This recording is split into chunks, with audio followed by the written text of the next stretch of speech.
by the door if you'd like to fill one of those out and return it to the auditor's office. And Judge Dave, you could please lead us in the Pledge of Allegiance. Allegiance to the flag of the United States of America and to the republic for which it stands, one nation, under God, indivisible, with liberty and justice for all. And if you can remain standing, Ken Mobley is going to lead us in prayer.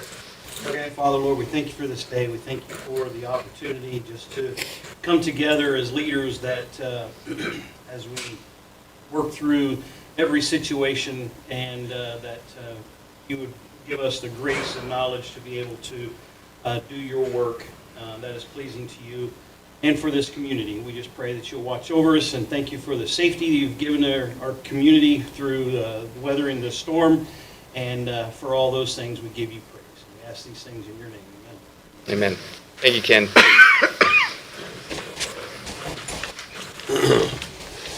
Gabe is with us on the Teams meeting, so he will be here. He's on right now. Starting first with the review of the March 2nd meeting minutes. Do you see anything? I looked them over. I didn't see anything that was out of order. I would make a motion to accept those minutes.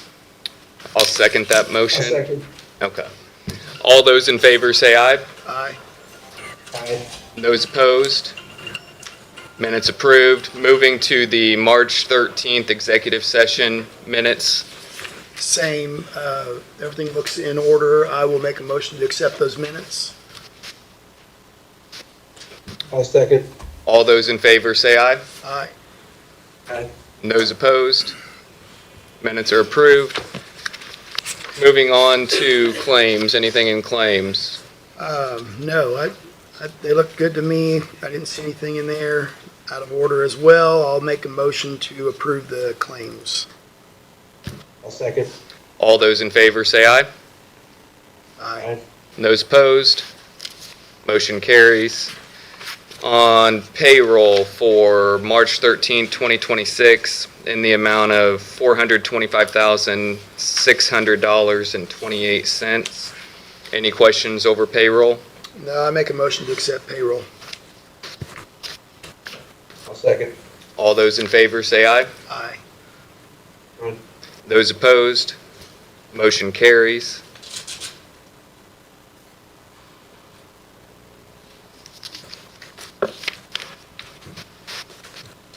All right, moving on. Highway Department, Tim Ortman. Morning, everyone. First item agenda, IPA is here with the battery storage. So within the road usage agreement, there's a situation in there that if they need additional routes, they can follow the same procedures, the initial routes to do that. Okay, so upon getting ready to start construction, they've identified another route, which is 400 North, they'd like to look at using. Okay, so we have no problem. They have to videotape, do that. They have to do all the structure investigations, structural analysis, et cetera, et cetera. They're well aware they have to do that at their bond to cover the additional miles. They're aware of that situation. We have had conversations with them. They want to start construction. So as of right now, we have no issues with them utilizing 250, the original route for construction traffic, normal semi type semis, highway lengths. They may have to do a couple of radius improvements a little bit in there to do that. We have no problem going forward with that.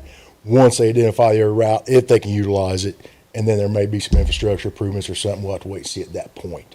So they're here. Adam's here. I think Rachel's both here. So if you have any questions for them or anything, they're here to answer anything else. From my review of it, we have the same protections that we had before, as far as going in, assessing its current state, and then any damage that needs to be repaired later will be paid for. Yes, it'll be paid for them or the bonds in place to secure That's it. the way I understood it. I don't see an issue. If it's the same, with either route, Yes, I'm okay with that. Yeah, as long as the roads are taken care of after the fact. yes. So we have proposed, hopefully it works out, we can round robin the trucks where they'll come in one way loaded, go out the other way empty. So they're not meeting the wide trucks on the road and tearing the shoulders up so bad. So that's the hope, that everything will work structurally wise and everything, we can do that. Anything else? Yeah, we will. Gabe, you have anything on that? Okay.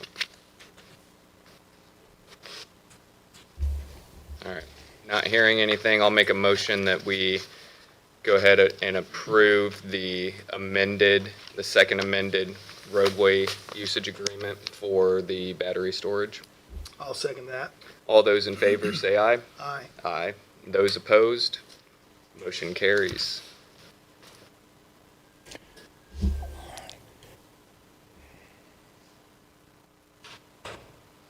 On this copy, the date is empty. Would you want me to fill that in since it's executed now? If you would like. Okay. We had the city sign first just because they only meet once a month and they're unaffected by this. They were actually irritated they had to sign, but it's a trilateral agreement, so they do Sure. have to sign even though there are no city streets affected.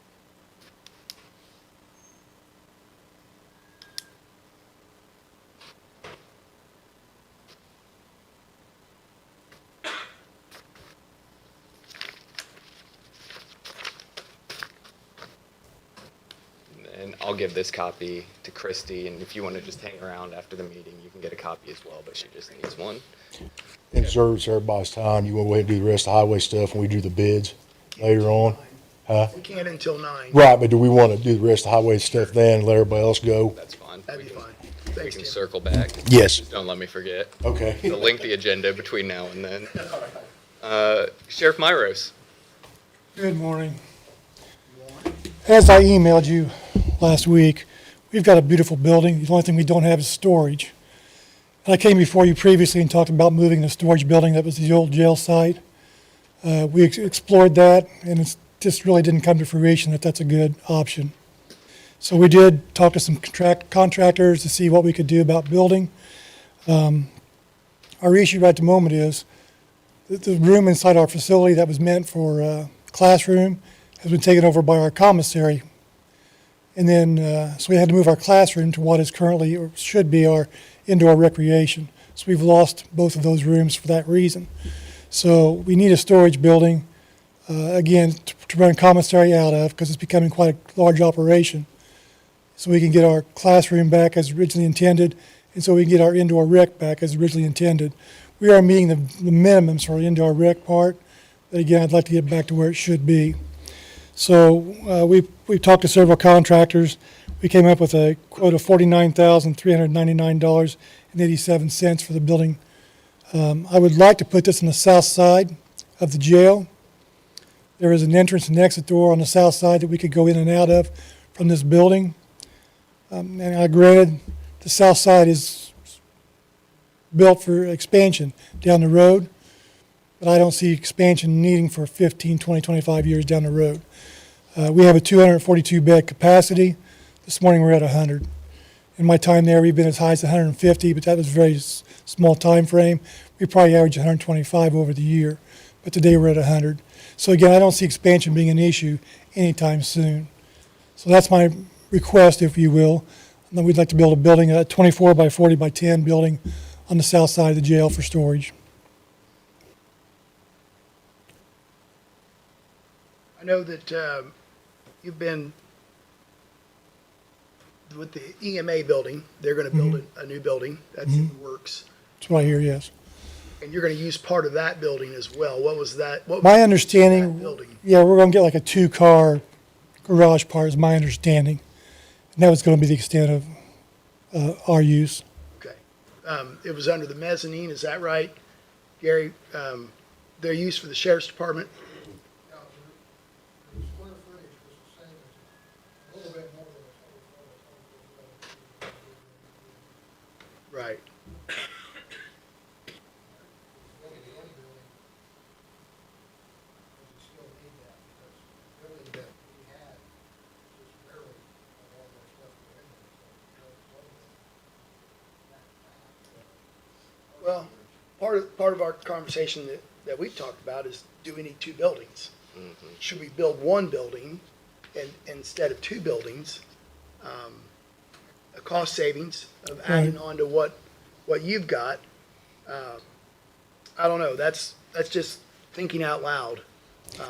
My concern from my viewpoint is, again, we want to run commissary out of this building, and it's right there at that south door exit and entrance, which makes it a lot more feasible for us, if you will. I mean, my hope would be that this new building that we would be building would last longer than 20 or 25 years. Sure. And the jail is intended to last longer than 20 or 25 years. So I would hate to put in the money, the 50,000 or almost 50,000, for something that we'll have to tear down. I know that the ease of access is important for that part of the building. Is there a different location that you could maybe move it to the east a little bit, or a different location where you can keep it on site? The only small issue is in the backside, the west side, there's that little retention pod, drainage, whatever you want to call it, and we can't build, obviously, around that. And I'm not exactly sure where the EMA building was going to go. It's directly, Behind the annex. yeah, directly behind the annex, basically where that gravel parking lot is at. Oh, okay, yeah. That area. So, I mean, I would like to explore the option of enlarging that building. If you're looking at a building already, if we can expand off of the EMA building instead of putting in a new structure. And obviously, I'm willing to work with them on that as well. Does that throw a wrench in your guys' time frame or anything here as far as? Oh, if you talk about Gary's time frame, it's only been how long, Gary? I know. But as far as drawings, blueprints, And you'll have to start over. Yeah, you'd have to start over. I don't know if we can just add on to what they have.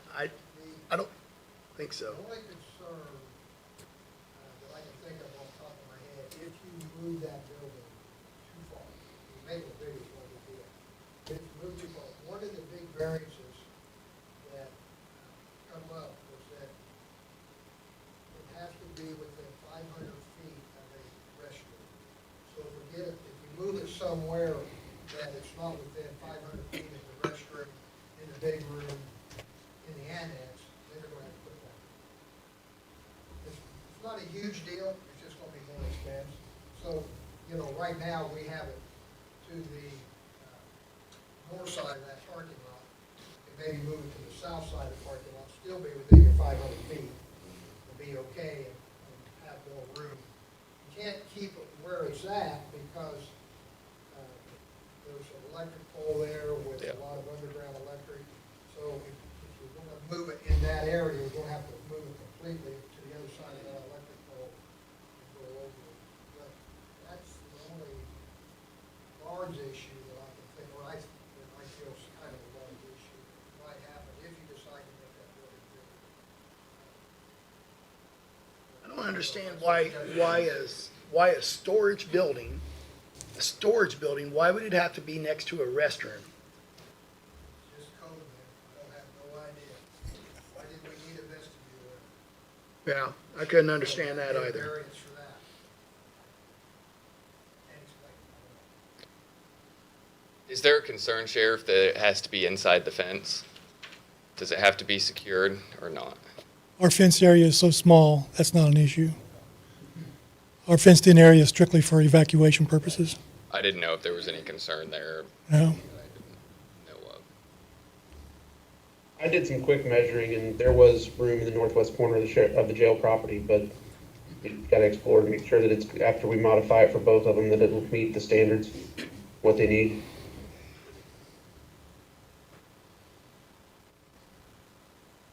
Is that in between both properties, Gabe, or just on the northwest? I'm looking at a map here. Yeah, obviously we can't set it on on both property lines, so this would just be in the northwest corner of the jail property.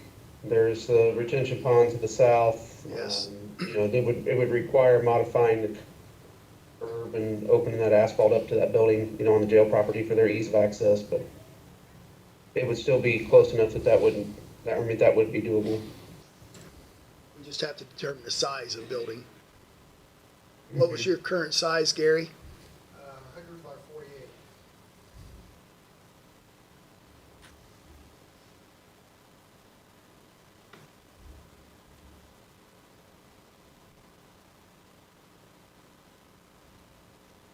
I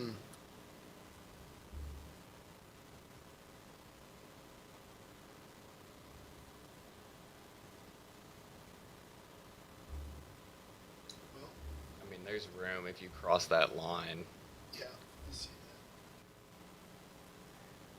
that. I think we should explore that thought process at least to see what, instead of building two buildings. And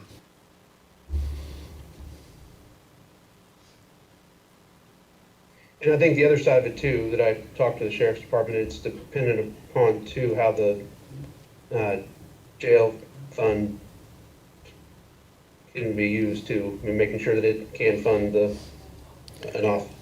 site, or, not off-site, but not part of the actual jail building. Well, I believe that funds building as well as operations as well, so this be a part of operations. So I believe that would fit. Okay. Okay, that's good. I'd like to look to see if we could make it one building. I think that would probably be the best, and if it doesn't work out, it doesn't work out, but I'd like to see it be one building. And I'm happy to work that direction as well. I don't know what the next, I guess, combining the size or getting the right size, what would work for both parties. And of course, there has to be a separation area there, I'm sure, between EMA and yours, Yeah, or, Probably just a wall. drywall's cheap. I mean, right? We're gonna have to get the tip board involved in this also, because they're funding what we are building. Right. Right, Yeah, it'd be from two different funds. yep. We'll know how to manage that. And that's where I think we need to have some of those discussions to see what the added cost of adding to that building would be, that if it's financially feasible to add on to that versus building a second building. That if it's not financially smart to do it that way, then we scrap that and proceed forward with the two separate When I buildings. started this, I got a soft quote from a company. Saying this. And how good that quote is now, I don't know. I don't know how you would find out how feasible it is without getting another complete quote. Which, to do that, you're gonna have to pay for another whole set of drawings, which, if I remember right, it was like $6,000. I have the architect draw it up, submit it to the state. So, we have, I guess we just have to tell them what Bill wants to add to it. And then they would have to draw up a set of prints. Make sure it would fit in this footprint. And then make sure that would fit in this footprint. Yeah. So I don't know exactly. I don't know if the same group would find another group and give another soft quote, basically like, it made it $150 what's it gonna cost. You can kind of roughly do it by, square footage, this many square foot was this much money 3 years ago, so if we add another 50 100 feet square to, feet, then you add, say it's $100 a square foot, you have to do that. And you'd probably be in the ballpark.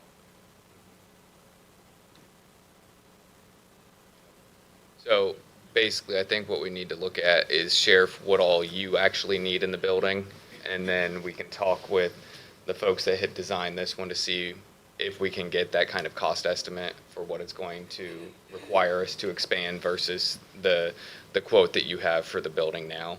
And we can look at it that way, and if it doesn't work out, it doesn't work out. But I think it's an avenue that we need to explore. fair enough. I agree. Okay. And then, Sheriff, you also had, Yeah, so Another item. again, I halfway apologize for this. We became aware of an Indiana Department of Health grant on February 19th. It was due the 25th of February, so there was no time for me to present this to you in that time frame. So we requested 100 gun locks, 30 trauma kits for our vehicles, and 200 child ID kits for a total of $4,343.79. IDOH has granted us that amount. So I'm just needing your approval. We haven't spent the money obviously yet. I want your approval to accept this money. I'll make a motion that we accept. I will second that. All those in favor say aye. Aye. Aye. Those opposed? Motion Yeah, carries. Thank you very much. Thank you, Sheriff. All right, up next on the agenda, Judge Day for an update on the JRAC opioid funds. Morning. Morning, Judge. So JRAC has met several times since we've been down with you folks. We have a couple requests, one old business matter. Last time you approved money from opioid, you approved $25,000 for Speranza to receive or update their vehicles, replace vehicles. That was a contingent award. It was contingent upon them receiving matching funds. So we wanted to make sure you were aware they did not receive those matching funds. So that award, probably you should vote to rescind that. So we know for sure what we have left in our bank. But that's the first thing. We had a request from SAD, the Greensburg High School Students Against Drunk Driving, for $2,000. It would come out of unrestricted. Our board voted unanimously to approve that. It's not a lot of money, and they do good things in the community, especially around prom time. So that was one that we approved. The other we've been working on for a while, and that is the ARC. They had submitted a proposal to pay toward their mortgage. We had, recall, paid a significant amount of money last year to pay off Speranza's mortgage, which was a big benefit to them. This one, we've had several meetings. We had an executive session. We have met directly with representatives of the ARC because we just wanted to get some idea, and Speranza was able to give all this information to us very quickly. But things like, if we're going to pay off your mortgage, who actually owns your property? Are we paying off an individual's property? So we got all our answers on that, and we got a lot of information on how they were financially structured. Our concern and our goal was, if we're going to make a big investment like this, we want to make sure that you're going to be here for a long period of time, that your income is perpetual. One of the things that Speranza takes advantage of very well is funding. So we had no concerns with them on that end. But they take advantage of Recovery Works, which is a state program. It's kind of a grant program, but it's income flow. And the ARC was not participating in that program, so this is a contingent request. So the board approved paying $80,000 toward the ARC's mortgage. It doesn't pay their mortgage off, but that pays it down low enough that they can refinance and get much more favorable financing terms, lower payments. So we're very happy with that, but the contingency is that they must apply for, qualify for, and actually implement or receive Recovery Works funding. So far, they say that they have applied. They say they have qualified. They just have not started implementing that program to where they're receiving money. That would be the contingency upon receiving this, is that they are actively involved in that. It is, I just see it as a lot of red tape, and they self-fund. They're men that live in their programs. They go out and work, and they pay a monthly rent, just like anyone else, and that's how they were funding. But this would give them an income flow that would be somewhat more perpetual than counting on someone to pay the rent or not. So half of this would come out of restricted, 40,000, half would come out of unrestricted to leave us some money in each fund. But that is our request, that 80,000 be paid toward the ARC's mortgage, contingent upon them participating in, qualifying for Recovery Works.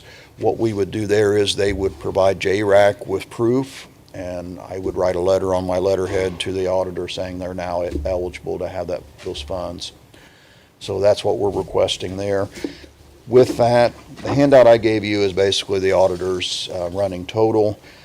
Restricted on the front, if we take 40,000 out of that, that would leave 43,137.65 in restricted opioid funds. The second page is the unrestricted account. If we pay the other half of the ARC and the SAD amount, you'd have $72,748.40 in that one. So it gives us some money. We're also working with Foundations for Recovery, just to let you know what, they submitted a similar request to pay toward their mortgage as well.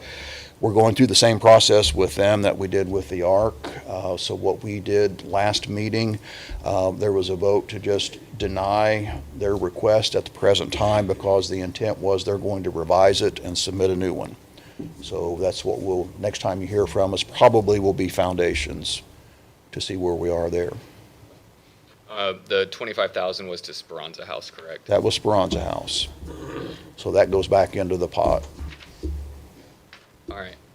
I will make a motion that we rescind the 25,000 that was agreed to earlier for Speranza House. And I will second that. All those in favor say aye. Aye. Aye. Those opposed? Motion carries. And then I'll make the motion that we approve the SAD funding of $2,000 from opioid funds.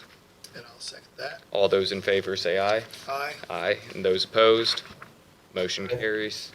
And then moving to the ARC payment of $80,000 contingent on the acceptance and receipt of Recovery Works funds. I'll make that motion. And I will second that. All those in favor say aye. Aye. Aye. Those Aye. opposed? Motion carries. Thank you very much. Thank you, Judge. We also want to let you know, we are in the process of confirming all these awards, that the folks that are receiving them are actually using the money like we've asked.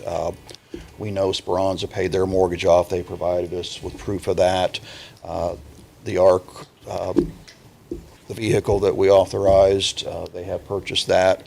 So we're just going through and making sure that everything has been spent accordingly. Yep, very good. Okay? Thank you, Judge. I Thank you appreciate very your work much. on that. All right, up next we have Don Schilling with the RDC.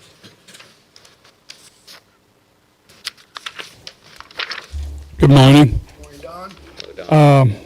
At our January meeting, we adopted a resolution to amend our current economic development plan by adding the Fifth Amendment to it. That amendment would allow us, to assist schools that serve the Greensburg and Decatur County in funding educational opportunities, including computers or other equipment needed to enhance a student's educational opportunities and allow our students to better participate in the competitive and global economy. This will allow us to, rather than doing it like we have in the past, we're doing a Pacific and then just approving only, this would give us a little more broader generalization and at least make it a little easier for us to consider those proposals. The Area Plan Commission did approve it at their March 4th meeting, and we're now asking for your approval for that also. And if you do approve that, then we will have a public hearing at our April 15th meeting.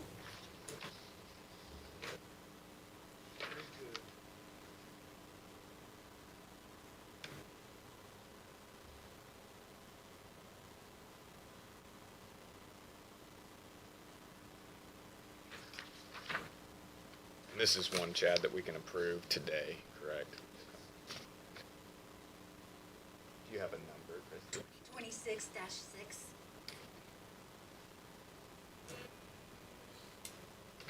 Any questions for Don? I do not. All right. I would make a motion that we accept this. I'll second that motion. All those in favor say aye. Aye. Aye. Those opposed? Motion carries. Thank you. Thank you, Don.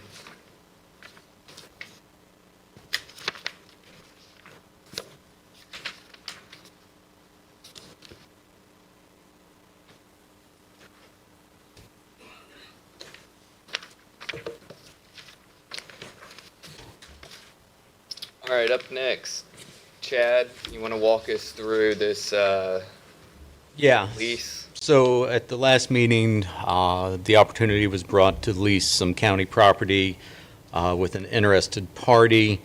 Looking into it, there's really one of two ways to go about entering into a lease. The first one is not very feasible. It requires seeking out two appraisals, going through some type of public bidding auction process, and you're looking at a timeline of many months, which the one person we know is interested, that is way too long of a timetable.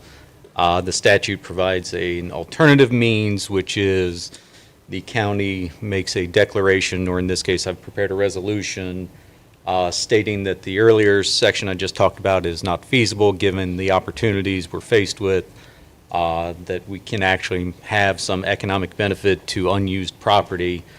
So we're saying that the first plan is not possible given the opportunity, and so we will move forward under a more general request for bids, where we will spec out exactly what we're offering. We will advertise and set a date for opening of the proposals and bids, and then we can award under normal course. This significantly reduces the timetable that it's advertise, move forward. So the resolution you have there kind of summarizes and recaps everything I just said, that this is a good opportunity for the county, and that in doing so, we must proceed quicker or we lose the opportunity, thus the change in the statutory scheme.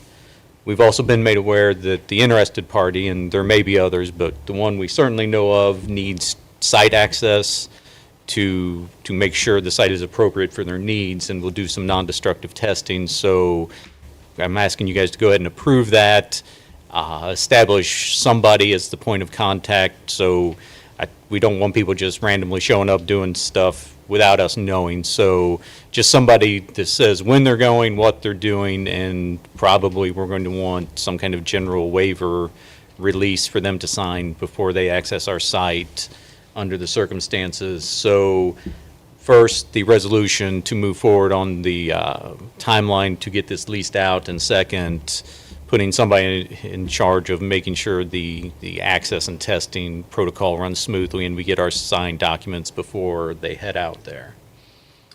And so the properties here that we're talking about are, they're on the north side of 74 across from Honda. That leads to frontage road from 250, just for everybody's knowledge. It's that middle grassy area from that off-ramp from 250. 4-acre parcels. Yeah, for frontage road. And the intent for the lease is basically a construction site for work that's being done on 74 this year. All right, so resolution number 7? Yes. Okay. Okay. I'll make I a would make a motion to adopt the Resolution 7. I'll second that motion. All those in favor say aye. Aye. Aye. Aye. Those opposed? I would also like to nominate Mr. Winning as the point of contact. I'll second that as well. I can be the point of contact, but if they are wanting to do this within the next week, I'll be gone until the 27th of And- March. I'll be here if they're wanting to move that quickly, they can contact me. I assume that you can get a waiver of some kind of liability drafted up.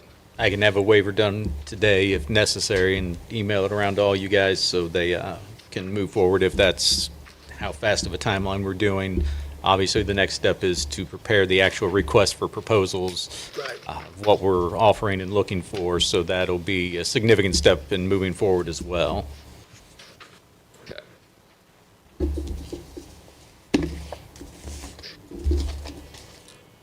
All right. We can leave that for later. All right, so we still aren't at 9 o'clock for the bid, so we'll move down to the hospital with ambulances. Rex or whoever?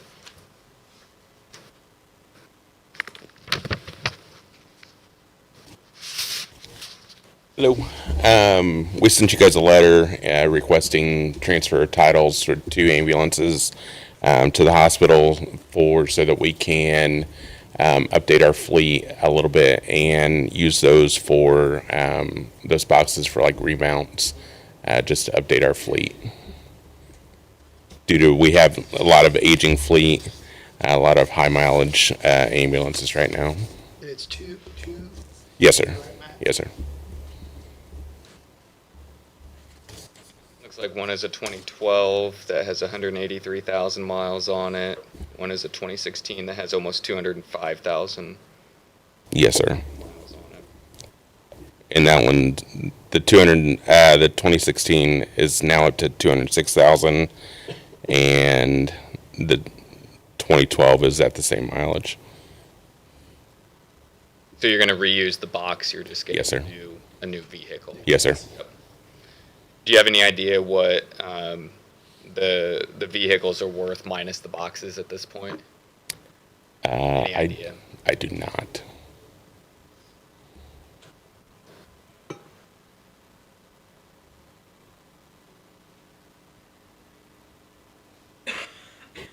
And these were vehicles that were originally purchased by the county? Yes, sir.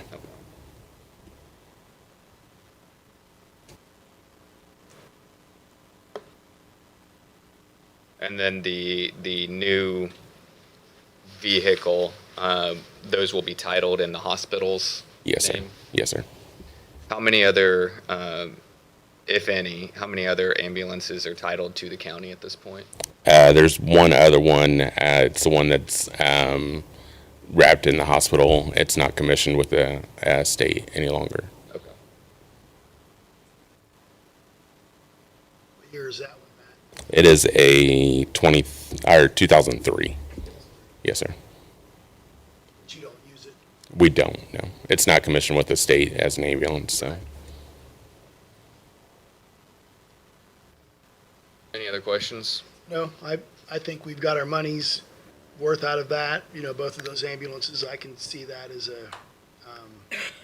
passing that on to you guys, letting you reuse those boxes. Okay. I think that's fine. That's fine with me. I'll make a motion that we approve the request for transfer of title of those two ambulances identified. And I will second that. All those in favor say aye. Aye. Aye. Okay. Those opposed? Motion carries. Thank you very much. Christie, here's the letter that has the VINs on it. Yep. All right, the emergency alert system. All right, last meeting, we talked about signing a contract with Rave. Our previous emergency alerting system was Code Red, and we've had some issues with that. And actually, they weren't even, didn't have all the system wasn't compatible, not compatible, it was the iPause. Right, Mike? We didn't have that. So we were attempting to get out of the contract, and we had, at the last meeting, we agreed to sign a contract with Rave contingent upon we could get out of that contract with Code Red. Well, just after the meeting, Mike had contacted Code Red. They had just got their iPause back online and said that they were compliant with all of what we were required to have, and they will not let us out of the contract.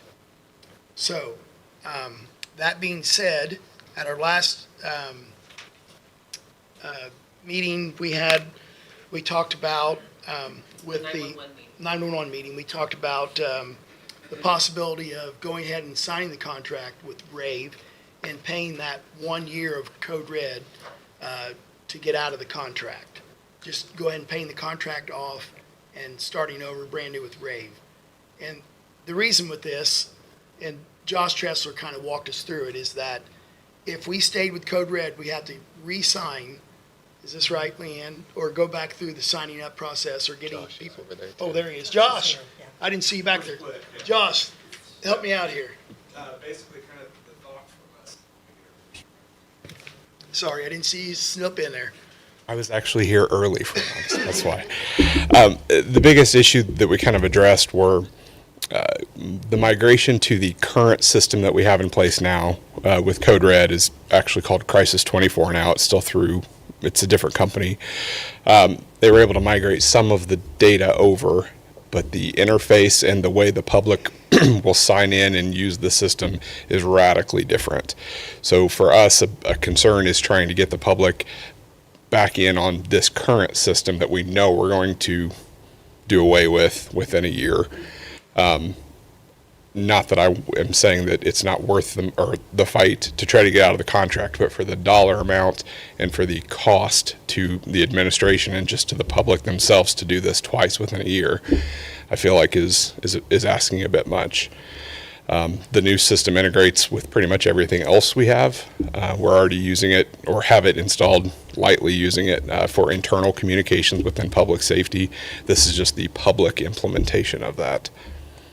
So again, I brought it up with the 911 board and I said, again, not that I'm just trying to say, hey, we've just got extra money, we'll just spend it. That's, truly not the case. It's more of the actual cost to implement and try to go through this again with the public as well, twice within a year. What was that cost? 41. So 4160. So they're doing it on a 5-year contract of 20,800, which is cutting us a good deal anyway. It was a significant savings off of the. Savings, because currently what we're paying for the code red is 5,100. Right. And they're cutting it down 1,000 savings per year anyway. And to be honest, not to speak for everybody, but I feel like our confidence with Code Red right now, going from Code Red from the previous provider to now this Code Red Crisis 24, our confidence just isn't there. When they switched, and I mean, we even did a test with this new company. We weren't even sure, like they shut a lot of things down, didn't tell us they shut things down. We had to go back in and turn things back on. And then the alerts that were coming out, we didn't even know that the alerts were not coming out. They didn't even provide that data. Well, I'm a Code Red user, and I didn't get any alerts for any of this weather we've had. Right. At And then all. That notification process wasn't even sent. We even had to reach out and say, hey, we haven't even got the billing for this yet, and that's always been billed out in December. And they said, nope, still haven't been billed out yet for it. So there's just a lot of, I'm just not very confident with it for us to have to still keep and continue to reach out. I remember the first time with the Code Red and going through getting the public on board. And to have to do that twice in 1 year is not. So if you're gonna do this with this new, or the new Code Red, and then have to turn around and we're looking at going with, like he said, with Brave for sure anyway, next year. That's why And we would like to just go ahead and make this switch. And theoretically, we wouldn't wait until the other one ends to start the transition to the new, with it being originally a February deadline. I mean, our quickest way to not double spend the money anyway would be like a January 1st purchase, but then we'd be really pushing, 6 weeks to get the public, everybody switched over. Again, not, like I said, not that I'm just saying we should just spend money to spend money, but I truly think this is one of those areas that the cost to everyone to administer and to the public's patience and obvious frustration of, getting the alerts that we need to send out is worth it. And then the question, I think probably what you guys will ask is there money there? There is money there. State 911 provides that funding through the state funds on the 911 budget. Josh and I had talked it out, and I told him if this was approved to continue, I would pay for Brave out of the state 911 funds, because that would be moving forward. And then whenever Code Red decides to write an invoice for it, I can always pay that out of the countywide contract services. There isn't enough funds in that To finish that year off. to finish that year off. If you guys are ready to move forward.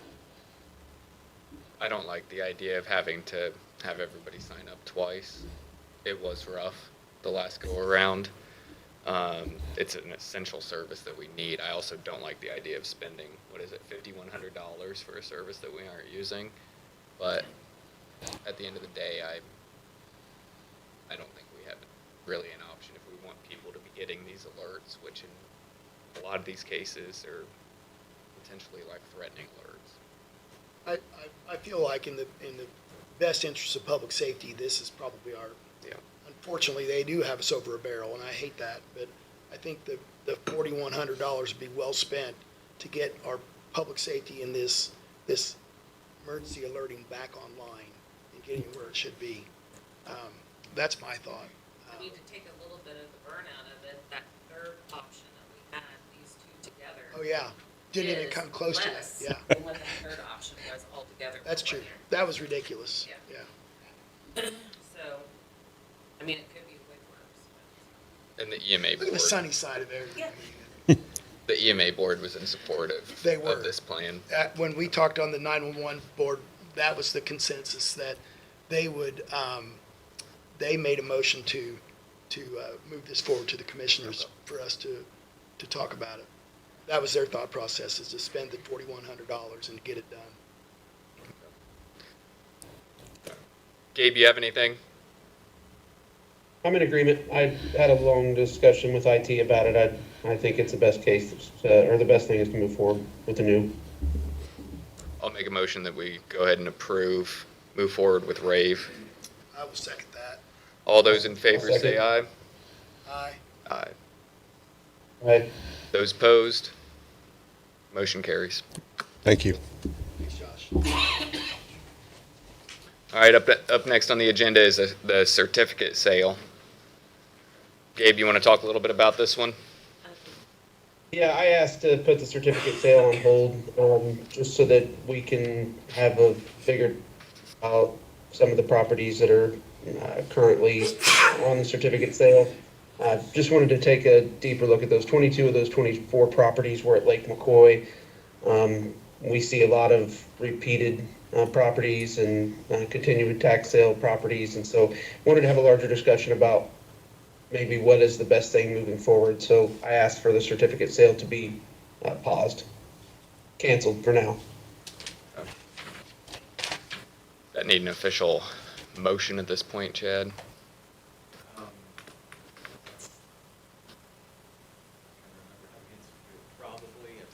Because we had voted to. Voted to do an SRI. Resolution to Yep. set certain parameters. Yep. What Yeah. they say just we just go and vote.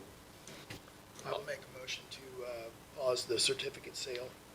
I'll second that motion. All those in favor say aye. Aye. Aye. Aye. Those opposed? Motion carries. I think Leanne had something. Leanne, did you have something else? I apologize if I jumped over you there. So the contract that you guys signed from a month ago, Mhm. do you feel like you want to re-sign since that was dated? Because the original showed it was good with an expiration of 4/4. The only thing that- On that original quote with Rave.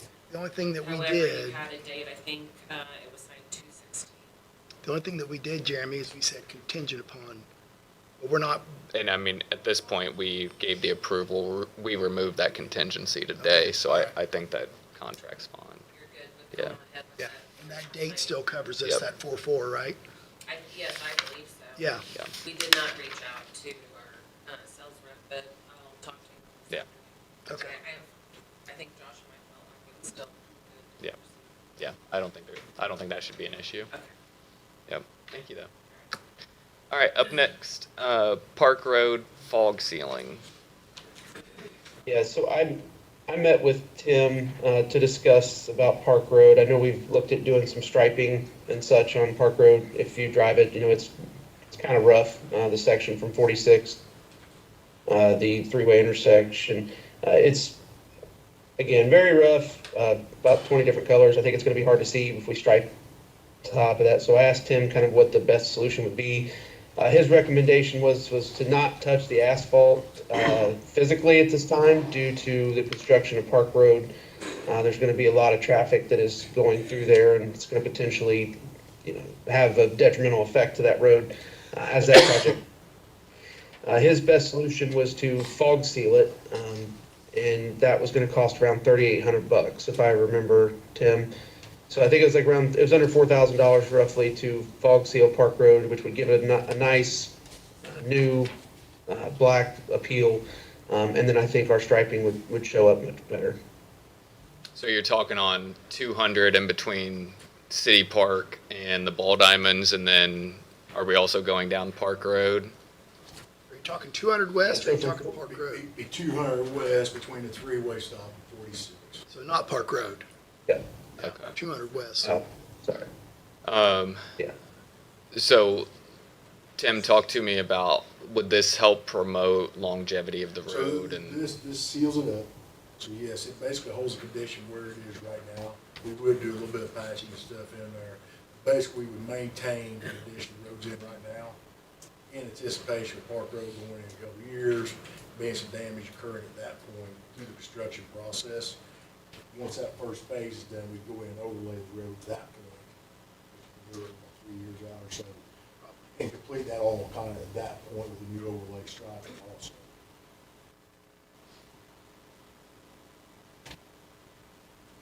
What was the cost on that? $3,800 for folks who. And that, we talked about, or Gabe, you talked about it helped with the striping as Yes, well, it'll be a right? uniform black color. Right. It'll be- So the white lines will show up a lot better. If you drive it and look at it now, there's a ton of, ceiling lines everywhere, and it's just, I think it's just gonna make the striping, kind of, maybe not as visible and as easy to, for folks to work with. That makes sense. I mean, I think if it helps maintain the road, helps with the striping, I believe that's probably a good move. Yeah, we're seeing more activity out there, and so I think if we can prolong the lifespan of any road in the county, particularly high-traffic areas, I think that that's a positive thing for the cost of $3,800. I mean, that's, what, roughly a mile, Tim, or a little over a mile? No, it's a little less. No, it's Little- less. It'd be a less. mile road length that's supposed to wide. Okay. It's 48 foot wide versus most of the roads are 20.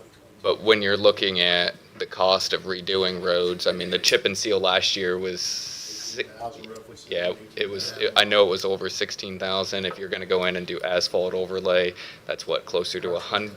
Yeah, so, Well, I was impressed with the fog seal on 150 West Pizer. When they did the chip and seal, I was impressed with the fog seal there. It did a good job. So I'm in agreement. I think we ought to do it. okay. I'll make a motion. I would make a motion There we go. Gabe's got it.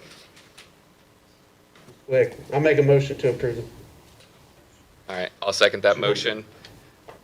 All those in favor say aye. Aye. Aye. Aye. Those opposed?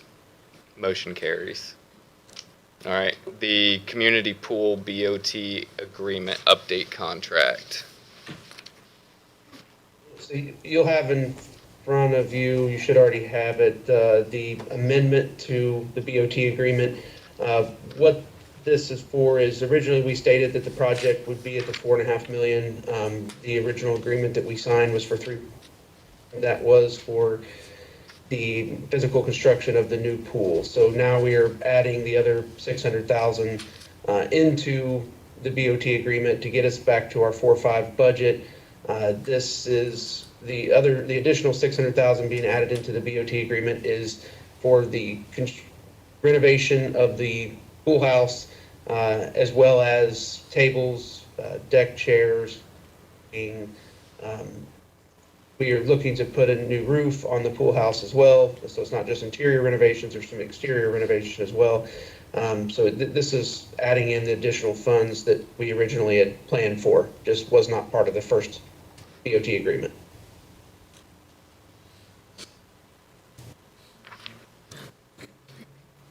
This puts us back to where we were talking about 4.5 at the beginning, 3.9 for the pool, and then the Right, 6 for the contingency. We always had a 4.5 budget. Right. Just as we were raising funds, it was, we knew we wanted to get the pool going. And so signing the original BOT agreement at the 3.9 was a little bit easier to stomach than the 4.5 when you're trying to raise funds. But now as we sit at the 3.44 was the last update, we're nearing closer to that 4 million mark in funds raised. We know that we need to get these other the additional funds added because they're just important as the rest. And the benefit here of running it through the BOT would be that it's all done, same work, same contract. Correct, Gabe?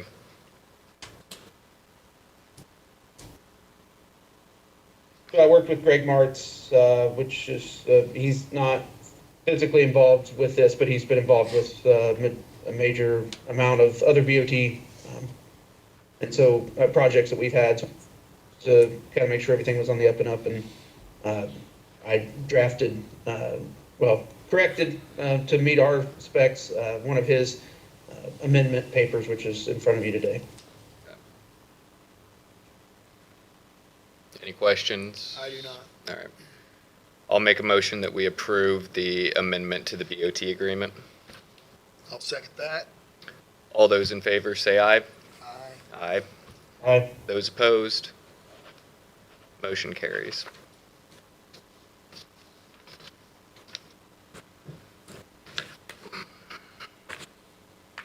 All right. I'm going to leave the lawn care bids to after we complete everything else, and we'll do the lawn care bids and all of the highway department bids in that stack after we finish the rest of our business. Sounds good. All right, so we have the ARPA contract up next. Chris, do you want to speak to that?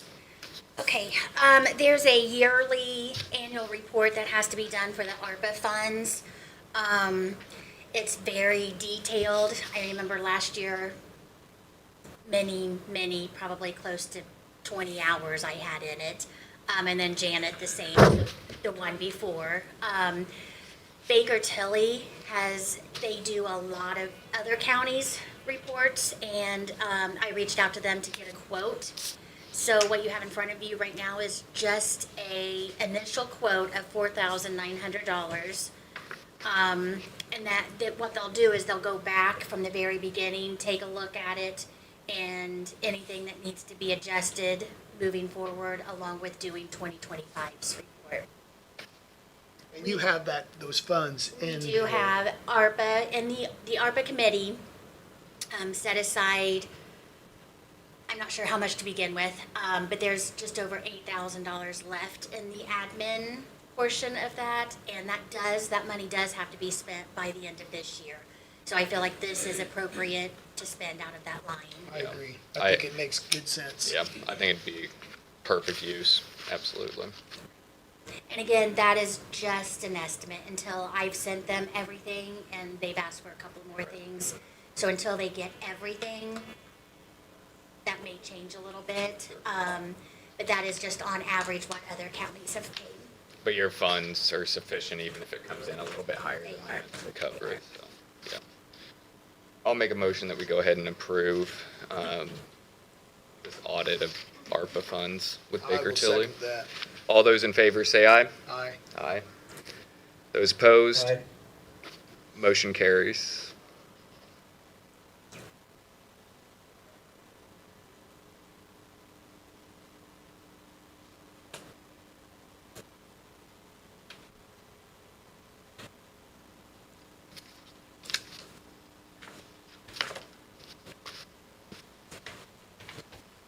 Okay, commissioner appointment to the Parks Board. Gabe, I think you were the one that had talked to an individual because we had a opening come up for the commissioner's appointee on the Parks Board. Yeah, we wanted to put the notification out today that we were accepting interest, for folks that would want to be on the park board. And then we could bring that back together with any candidate who expresses interest at the next meeting. Okay. So then we want to make a decision on who we're going to appoint at the first meeting in April. Yes, I think that's a good idea. So that'll be the April 6th Yes. meeting at 6 PM. During that meeting, then we'll announce who our new appointee is to the Parks Board. I like that. Patty, you got that for the agenda? Thank you much.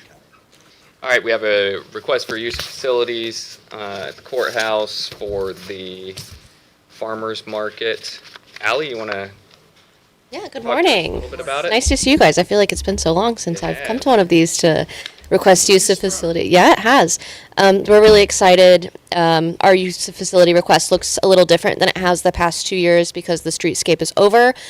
So we are expanding that. Our goal the past 2 years has just been maintain, maintain, maintain. And, we still even kind of exceeded that and grew outside of our expectations last year. But we have a really great strategy to expand our operations this year. We're bringing back 3 Fourth Fridays, so we were really mindful in those start times as well. The Fourth Friday activities won't start until 4:30, so when we take the additional parking, the courthouse employees should be gone for the evening on a Friday at 4:30, and those will extend until 7. The normal hours are 2 to 6 every Friday from May 15th to September 11th. Will be closed the week of the 4th of July. We did stop a little sooner this year, so normally we would exceed 3 weeks past Fall Festival, but we've noticed a decline in attendance from both vendors and shoppers after the Fall Festival when we paused for that week. So do you guys have any questions about market or? Not really, but I just, looking at that map, the blue areas, in this map, is that for Fourth Fridays? Yes, that's just for Fourth Friday, so that'll only be from 4:30 until 7. Okay, and what does that entail? Give us a brief description of Fourth Fridays. Of course, yeah. So Fourth Fridays, we do extended shopping hours. We try to get businesses to stay open until that 7 o'clock in time.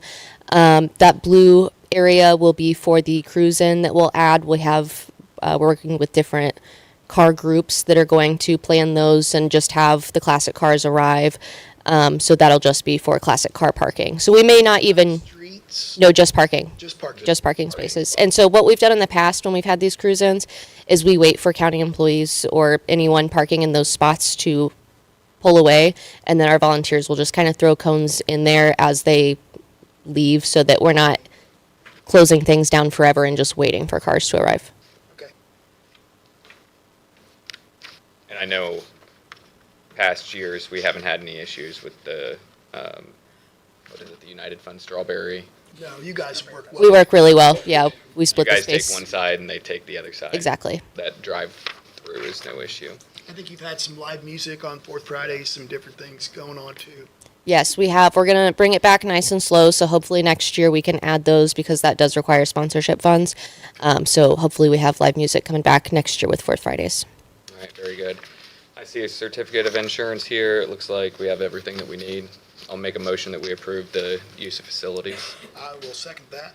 All those in favor say aye. Aye. Aye. Those opposed, motion carries. Thank you very much. Sally.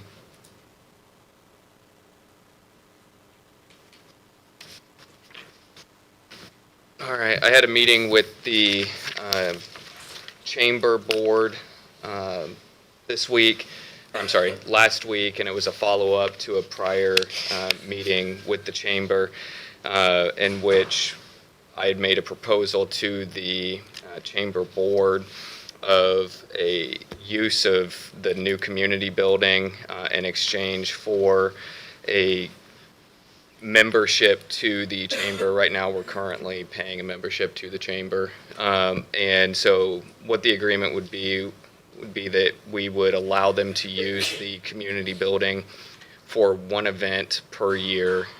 It would be a free rental for the use of the facility and the amenities that are in it. In return, we would receive a gold sponsorship or gold sponsor membership to the Chamber. So we would be getting the advertisement for all of our jobs, postings that we have. And so I think that there is a benefit there. Also, it's additional advertisement for our building. The more people that we can have in there, I think it'd be a major benefit there. And then for the Chamber side of it, not to speak for them, but as somebody that goes to their events, they are at capacity for a number of those events. And I think it would be great if they can continue to expand those events, and if we can host one of them at the fairgrounds in our new community building to showcase what that building can do, I think it'd be a good thing. What is the gold membership? Is that what it is? Gold membership is Or gold sponsorship. $2,700. $2,300. They are a not-for-profit 501c3, and so instead of the $2,500 rental from them, we would be getting the $1,250 from them. So we are receiving a benefit from what I've articulated and a difference in the price. What is the length of the terms? Is it an annual? So it is as long as we all agree to it, as long as we want it to be in place and as long as the chamber wants to continue the agreement.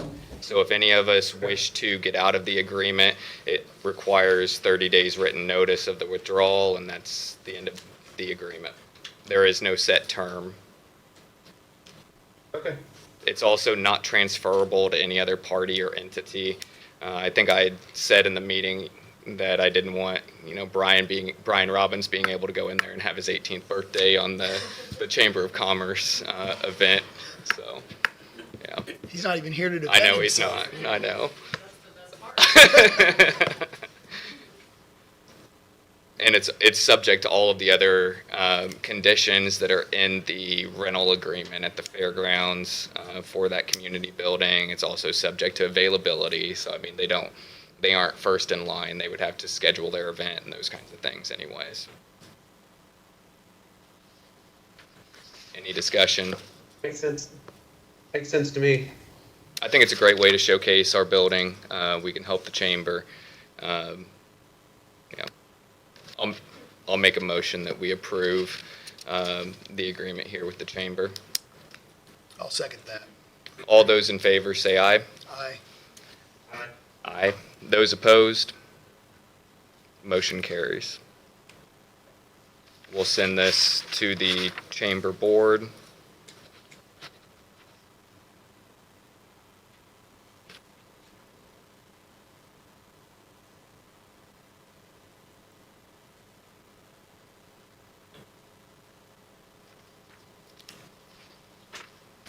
Thank you.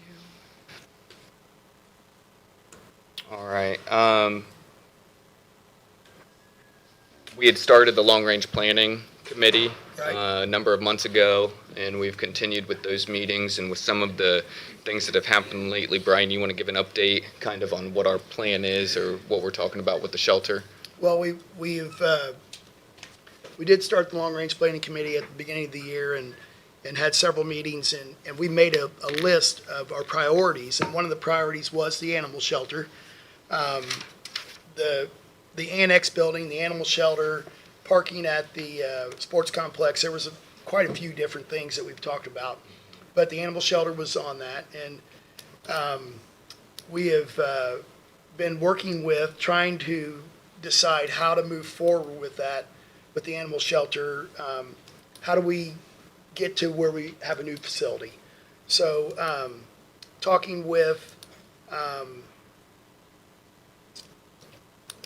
who said we needed I'm trying to think, Ashley. Mm-hmm. Ashley said that we needed a physical address to be able to do some grant funding. And now with the shelter at a no-kill status, that opens up a whole nother opportunity of grants.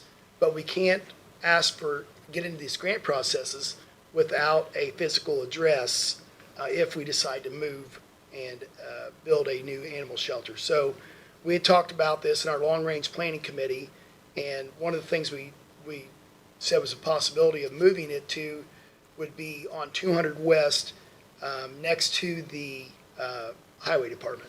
And that gives us a pretty good-sized footprint. We own the property already. So that's kind of what we're looking at currently, is moving, if this would go through, and if the funding's available. There's a lot of ifs, but that's a possibility of putting the animal shelter up by the county highway department on 200 West. I think that area makes sense. I like that area. I've liked it for a long time back there for the shelter. And I think that it solves a lot of the issues that we've had. When you look at kind of what our model has been for projects, for building projects or expansion projects here in the county, it's been the model of grant funding, private funding, and county tax dollars. That's what we did for the That's what we're doing for the pool with Gabe. That's what we're doing on the ball diamonds. That's what we're doing on the new community building. And so I think using that model here where we're combining grants, private dollars, and county dollars, I think that's the model that we need to stick to. And I know I've said it a number of times, both up here and in several different interviews, that the number one thing we've been waiting on is getting that no-kill status. And so reaching that no-kill status in the shelter, being able to apply for grants that we haven't been eligible for before this time is a pretty big thing. And so it makes it a realistic possibility now for moving forward to looking for those funds to build a new shelter. So I think what it does also, we can use that as a physical address, but again, it's contingent upon raising those funds. Yep. Getting the dollars in here to get it done. Brenda had mentioned that she has some blueprints, some drawings that you have had for a while. But looking at some of those options on buildings, sizes, maybe getting started on something like that, and looking at how we can, well, first of all, what's it going to cost? It always comes down to dollars. So, yeah, I think that helps us have a physical address to be able to apply for those grants. And I mean, my intention is down by the highway department that we don't take up too large of a space. Maybe a couple of acres, maybe an acre and a half, so that we can have enough space for a new shelter and outdoor runs for the animals. So I think we do need to look at getting that surveyed and getting those lines, parceled out to have a separate location so that we can have an address for that parcel. Is that our initial move? Yeah. Gabe, do you have any idea how large of a space you would like to see? And then I'll ask the same thing of Brian. Yeah, I had drawn up some, let me pull that back up.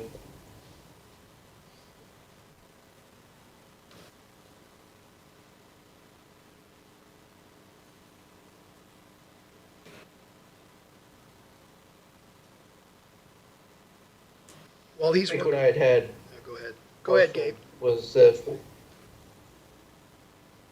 if we separated, I think it was 200 feet wide, 1,000 feet long. I mean, and it doesn't have to be all that. We can shorten up some of the drive, but that came up to like 4.7 acres. And that's just because the property's so long. There is a little bit of looks like a drainage way or something, up closer to the road. So that kind of, some of that's not farmable right there anyway, but yeah, I would venture to say somewhere between 2 and 4 acres. Yep. When such involved.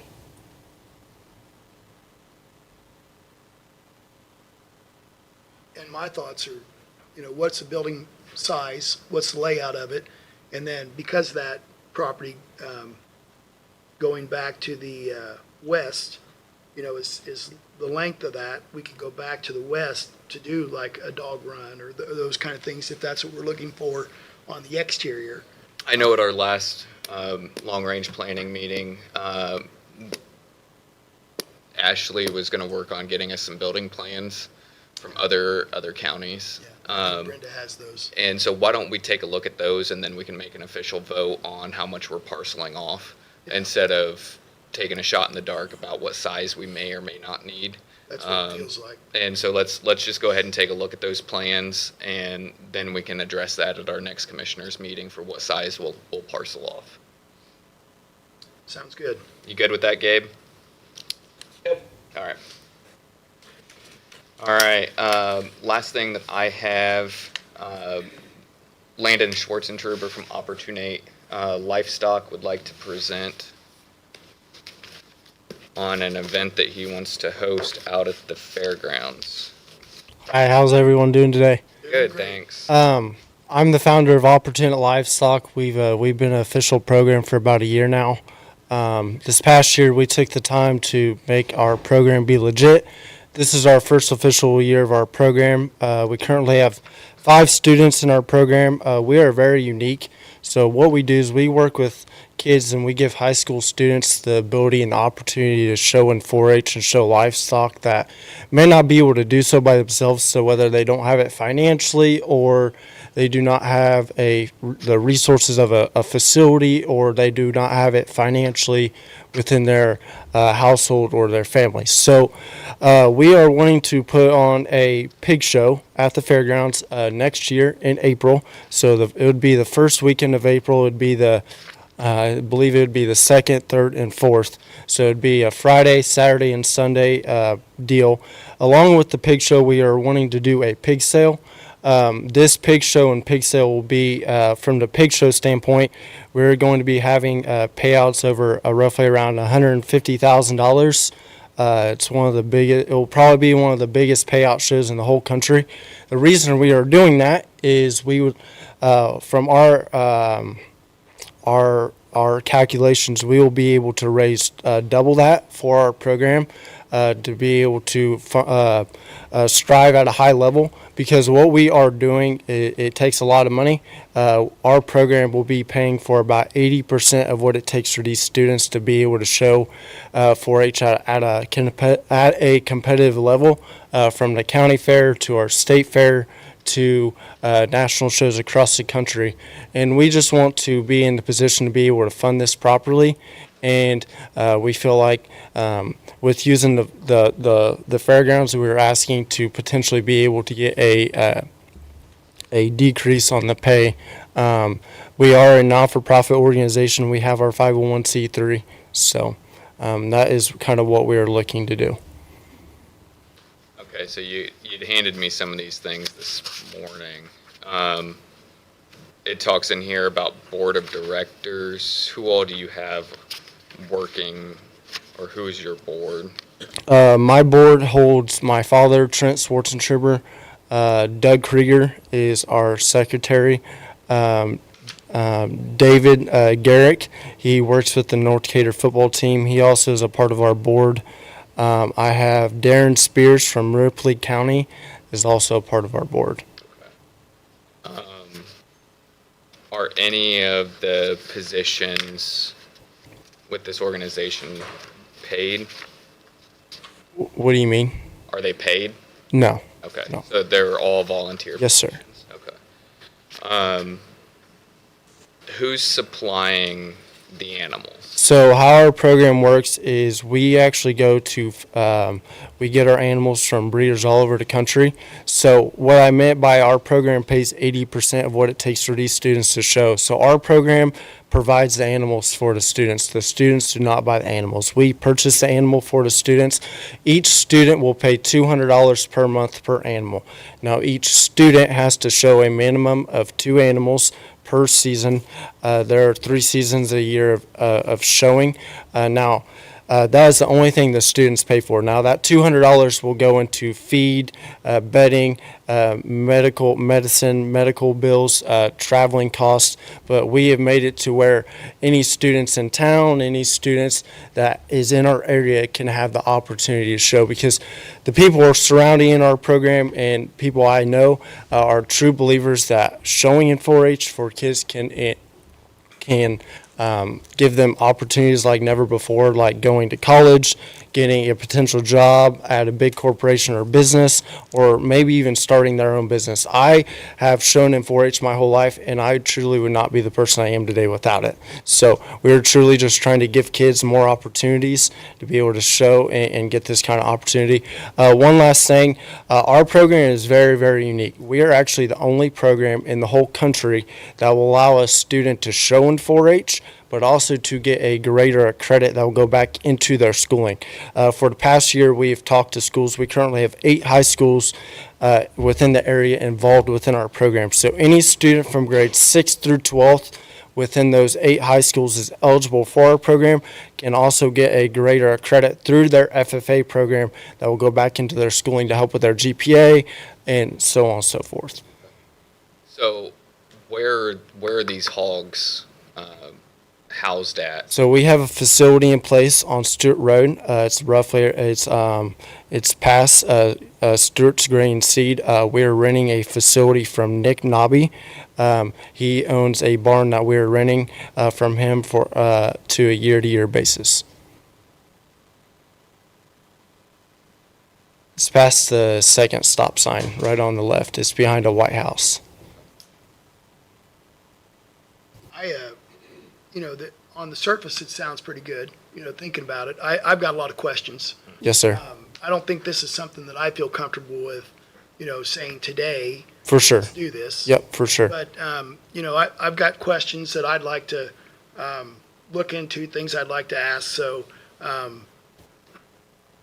as I said, on the surface, this looks like a good opportunity. And I know kids that have shown livestock in 4-H, and I've heard them say the same thing you have, that it gives them a lot of opportunities. It gives them a lot of just that the whole livestock.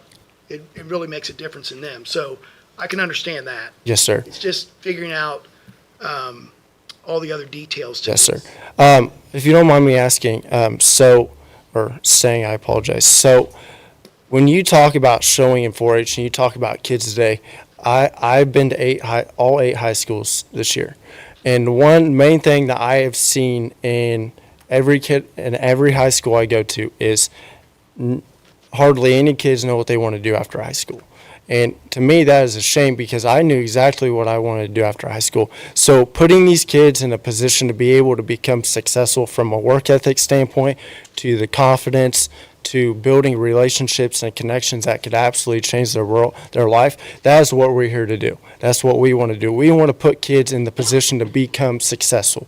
Now, this pig show is going to be, we're wanting to have it annually. The reason we are coming today is because for us to have a pig show of this magnitude, we have to plan a year and ahead. This will be the biggest payout show in the whole country. Now, the reason we are doing that is like I said, we have done the math. We will, from the pig show and from the pig sale, we will double our money, and that money will go into paying all the animals for the year, paying all of our feeding expenses, paying for all of our traveling, paying for 90% of what we'll do, so we don't have to go bases off of what the parents pay, and for us to get sponsors, because this past year we've probably roughly gotten around $40,000 in sponsorship money and from other fundraisers, but for us to be able to function and do this at a high level, it will probably take roughly around $80,000 for us to be able to be functionable, to pay all of our expenses throughout the year and everything. So we're doing this in the mindset of being able to give these kids these kind of opportunity like they've never had before. So this is an open show? Yes, sir, it is. Okay. So it's basically like the cattle show they have. So Like this cattle battle? Yes, sir. It'd basically be that, but for pigs and on a higher level. I mean, so normally at a jackpot show for pigs, there can be roughly between 300 to 600 pigs. We've estimated for the magnitude of what we're having, we could roughly have around 1,500. So it could be potentially up to a small national show. So what if you've identified this yet? What would your entry fee be? So the entry fee so it's per exhibitor. So per exhibitors, it would be $50 per animal. So if we have 1,500 animals, that would be $50 per animal. We will also be selling all the pens and trailer spots. We're wanting to use 3 buildings. We're wanting to use the main hog building, the main big building, the rabbit building, and then also the new building that you guys just built. The reason we would like to use the new building is for our pig sale. I've spoken with over 200 breeders across the country that have already confirmed to be in our pig sale or are going to be. They haven't made their final decision yet. So if we have 200 breeders, each breeder will bring a minimum of 1 baby pig. That baby pig will sell from between $1,500 to God knows what. Pig prices are outrageous right now. Breeders right now, people buying pigs, this is the main time we buy pigs for the spring. The average on a show pig that is good quality, that can go and compete, is minimum of $2,500. Now, how we do our program is we don't spend that much because what we do is we go to breeders and we get females on it's pretty much like a lease option. So we pay a fee between $500 and $1,500. We show that female for a year or until it's unable to show anymore, and we take it back to the breeder for reproduction. So you aren't getting any barrows? No, sir. Well, the only way we would get barrels is if the students want to get a barrel to take to the market. Now, how that works is a parent and a family would come to me and say, hey, I want to buy a barrel for my kid. I have $2,000 to spend. They will give us the $2,000 and we will go find them a barrel for that price. You guys aren't actually owning any hogs? No, we They're leased? technically, yes. But we do own them for the standpoint of us having them. But the return to the actual. Yes, correct. And so what you're really doing is you're supplying a location for kids to work with their animals, learn how to show a hog. You're also providing the feeding, all of the medical veterinary needs. Correct. Okay. A lot of information here, Landon. Since we just got all this morning, I need to read through it. For sure. We'll put it on the agenda for next meeting, that April 6th at 6 p.m. And we'll circle back to this. For sure. No, I totally understand. Well, if any of you guys have any questions, I can give you my phone number. If you guys would like it, and you call me whenever. I would love to answer any questions you guys have because, like I said before, we're wanting to do this annually. This show could be a foundation for us to. At the end, our end goal is we want to potentially have a documentary or a movie series of our program within the next 3 to 4 years. From that, we are wanting to build a new facility, but it takes time. So this is a foundation for us to be able to get to that point. I've spoken with several documentary crews and production crews. It's going to cost roughly around anywhere up to $50,000 to $100,000 for them to do production for 1 full year to follow us everywhere. And for us to do that, I truly believe that it could change a lot of kids' lives across the country, not just here in our area. So this show could be a foundation for that. So that's all I have. Is it okay if I keep all these, or do you need copies? I need copies. Those are my personal copies. So if you can We'll make get you copies. All right. Or if you can scan, you can take them with you and scan them and send them to me by email. If you just want to, if you want to make copies and get them back to me, that'd be fine. Okay. Thank you for your time. Landon. Yep. Anything else? I don't. Okay. We're going to take a break and we'll come back and then we'll open up the lawn care bids and the highway materials bids. You want to be back here at We'll what time? We'll start back at 9:40. 9:40. I'm gonna have them take this down to the car office. Yep.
bids. The first one that I have here is Tommy's Lawn Care.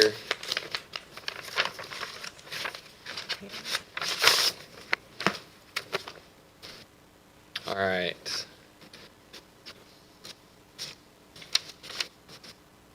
So, for the courthouse, mowing and trimming the lawn along the sidewalks, blow clippings back into the grass, it's $130 per mow. Spring fertilizer is $253.64. Spring weed program is $227.34. Crabgrass control is $232.21. Fall fertilizer, $244.42. Spring and fall landscape bed maintenance program, which is Roundup, spraying Roundup, and or removing in May and September. So 2 applications, cut and remove ornamental grass in the War Memorial in the spring, is $357. Shrub and mulch is $2,185.39. And we have their certificate of insurance.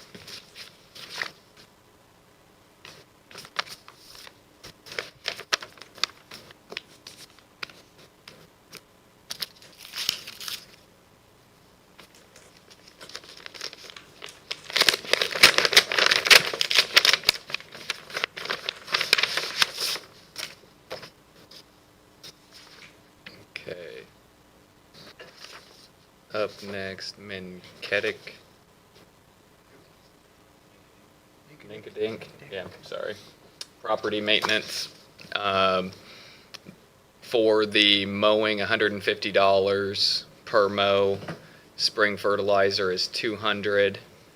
Spring weed is $100. The crabgrass is $130. The fall fertilizer and weed control is $275. The spring and fall landscape bed maintenance is $350.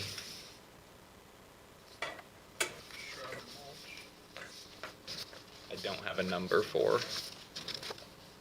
It is not on the page. Not on the back or anywhere. It's not on the back.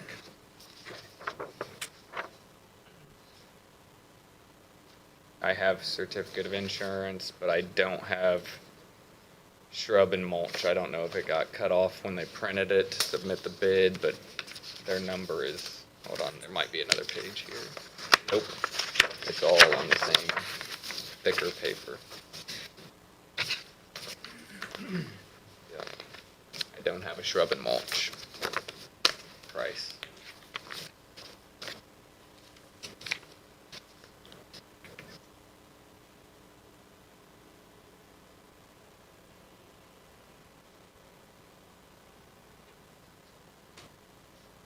Okay.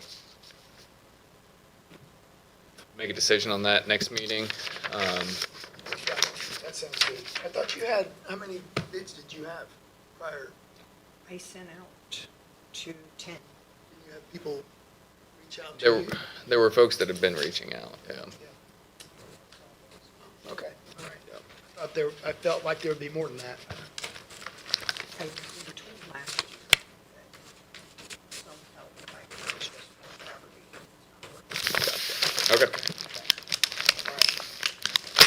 All right, so this one is annual materials for the highway department.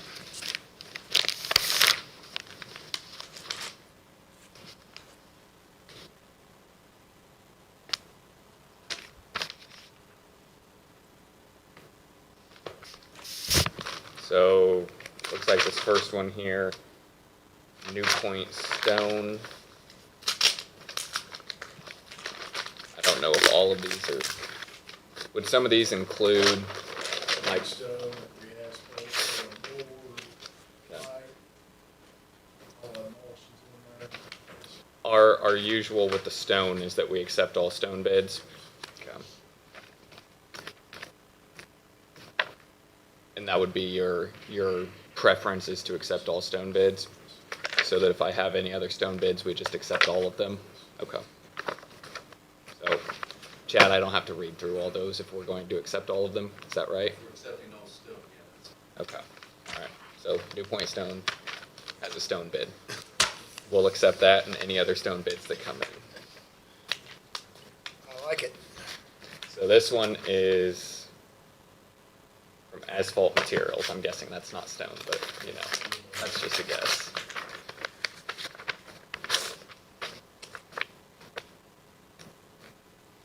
All right, Asphalt Materials. All right, so APME, that's the emulsion. All right, so $2.57.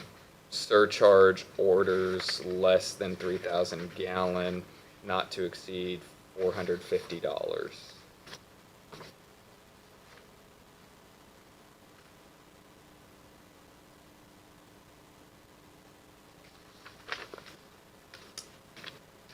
We had copies.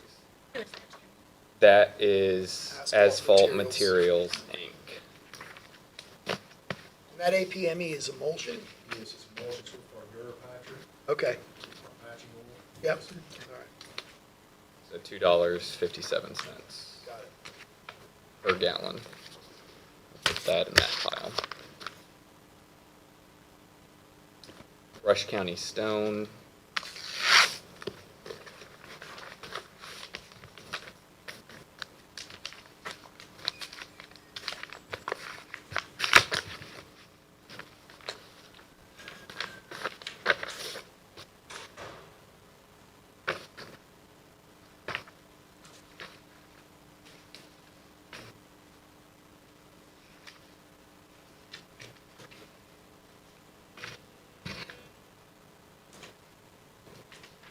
Okay, so just another stone bid there, which we'll accept all stone bids.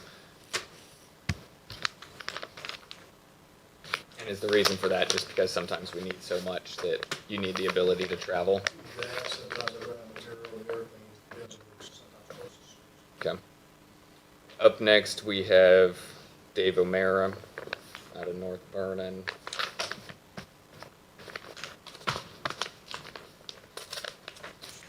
Where's your knife? It's in my pocket. I'm gonna see if I can get away from using it. You mean my letter opener? Your letter opener, yes, that's right.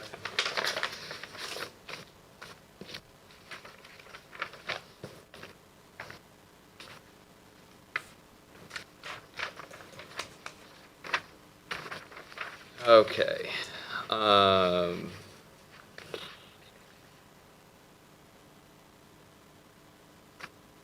So HMA type B,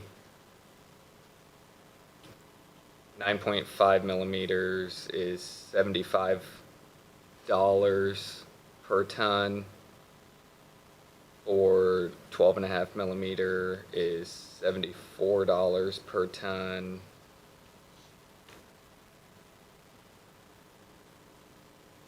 For the intermediate, 9.5 millimeter, $70 a ton. Intermediate 12.5 is 70. 19 millimeter is 70. 25 millimeter is 65. That was on the base. 25 millimeter base, 65. The surface 9.5 millimeter is 80. The surface 12.5 millimeter is 79. Intermediate, this is type C, 9.5 millimeter is 75. Type C intermediate, 12.5 millimeter is 75. The type C intermediate 19 millimeter is 75. The base 25 millimeter is 70. Cold patch is 135. This is all asphalt? Yeah. Asphalt, right on the porch, on the motor truck, Okay.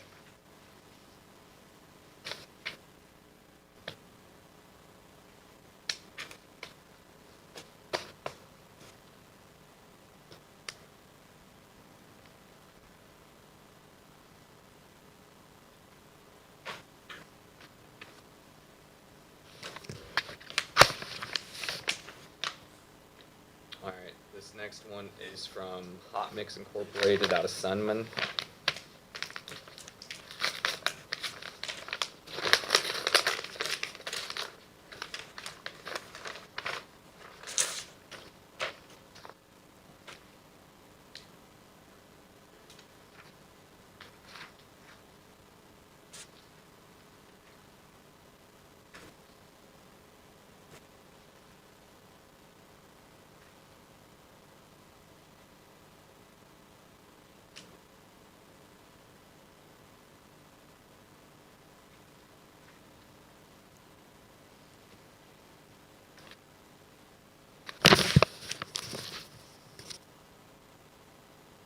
When you were asking for these bids for the asphalt for you're picking up, correct?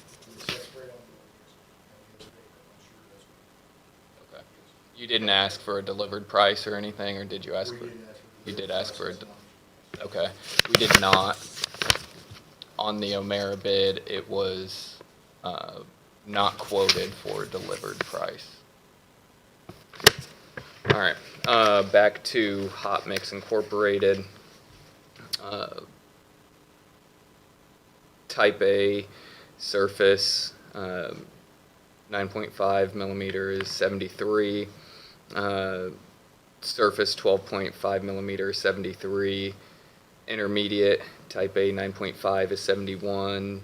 Intermediate 12.5. You want a copy? I can give you a copy. There you go. Type A intermediate 12.5 is 71. Type A intermediate 19 millimeter is 71. Type A base 25 millimeter is 70.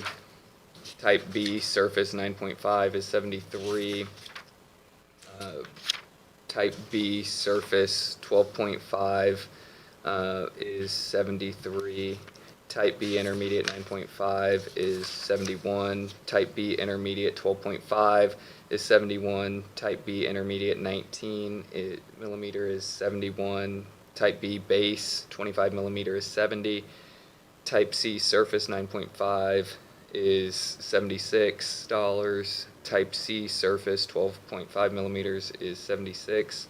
Type C intermediate 9.5 millimeters is $74. Type C intermediate 12.5 millimeters is $74. Type C intermediate 19 millimeters, $74. Type C base 25 millimeters is 73. Cold patch is 170. For cold patch delivery is $180 a ton. And then all of the prices for the others were quoted between $80 and $84 for different amounts. It looks like $10 extra Yep. per pound to be delivered. That is out of their New Point plant. They also quoted out of their Morristown plant.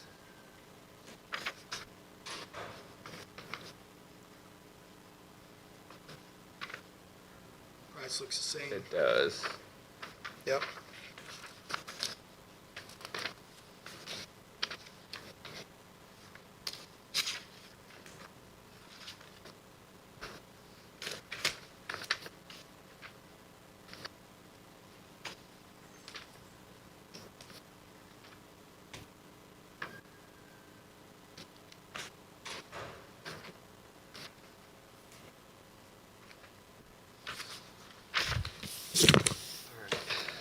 That was hot mix. This one goes there. All right, this is Civilcom for, is that pipes, culverts?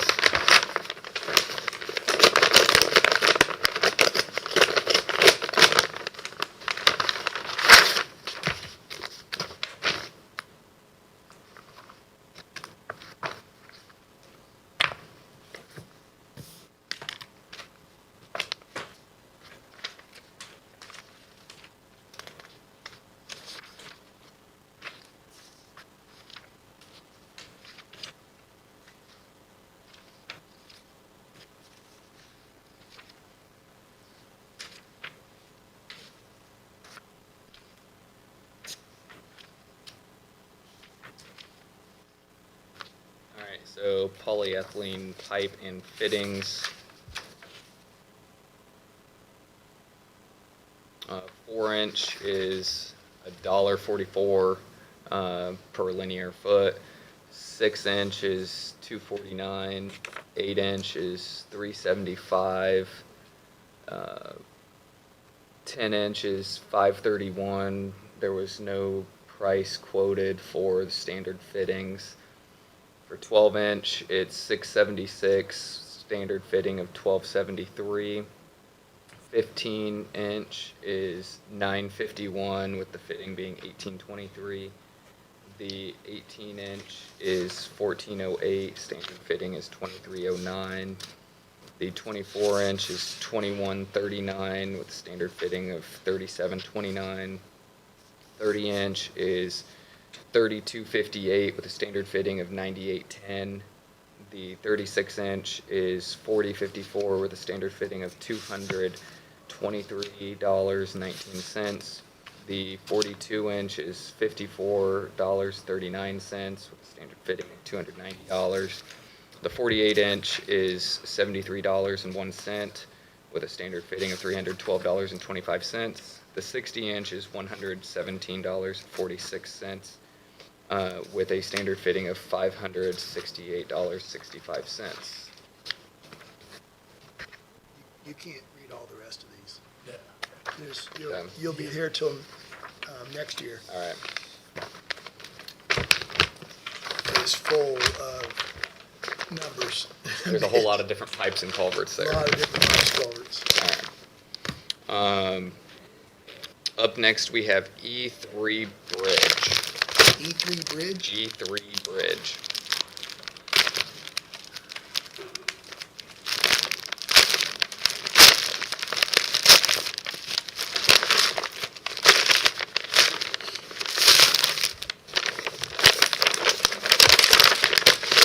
Bedford, Indiana.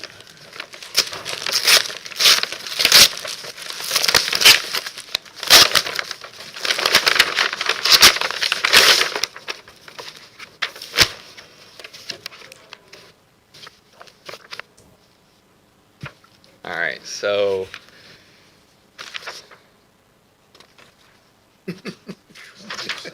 this is corrugated steel pipe bids here, and then we have plastic pipes as well. Aluminum box culverts.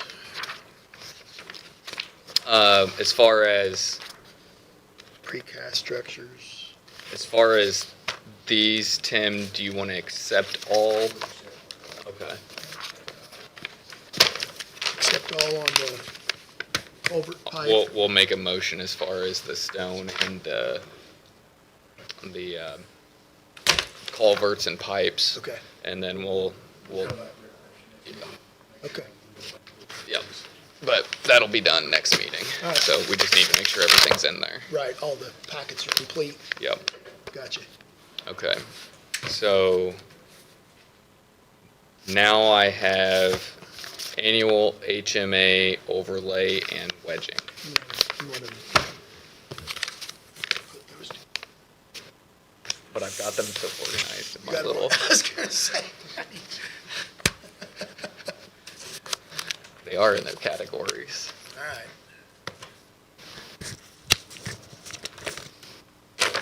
Okay. All right. This one's from Paul Rowe, Sunman. And what is this for again? I'm sorry. HMA. HMA, okay. HMA overlay. Okay. HMA overlay and wedging.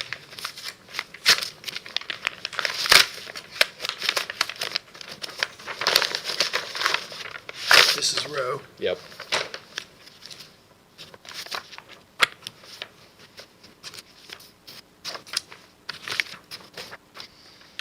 All right, HMA overlay surface type B, 9.5 is $110 per ton.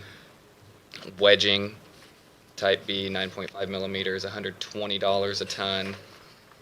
No HMA approaches was quoted.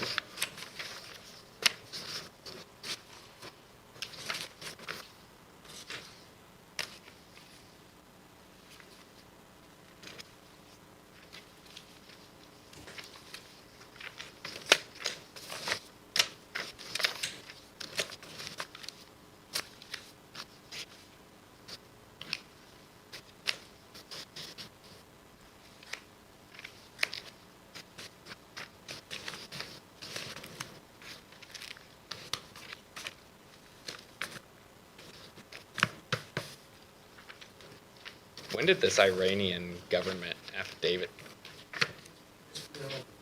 I don't remember seeing it before. Was it? I guess I just didn't think anything about it before. All right, so that was Paul Rowe.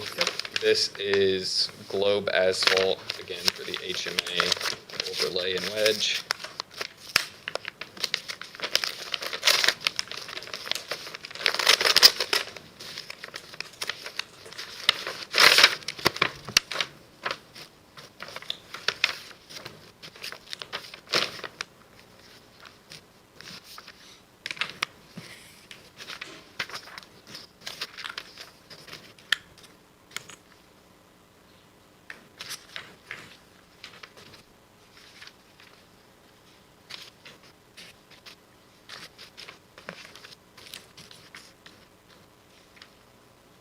All right.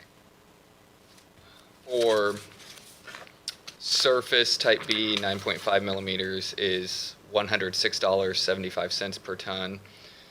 The wedging type B, 9.5 millimeters is $104.75 per ton. No approaches quoted.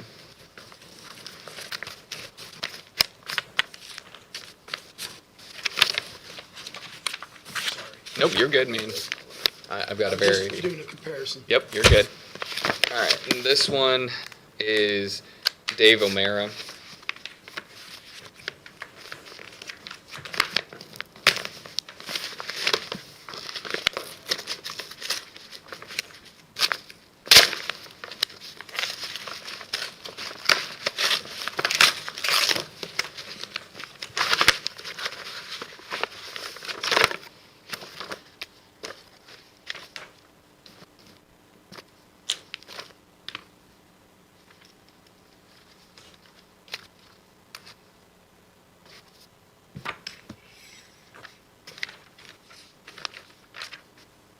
All right, HMA surface type B 9.5 is $82 a ton.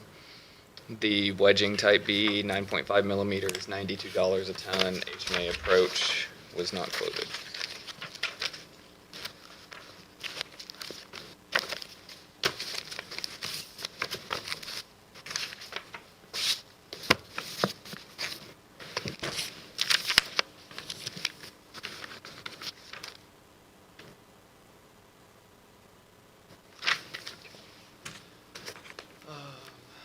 This is the annual HMA patching, bridge resurfacing, skip paving, wedge, and leveling. Globe Asphalt is first.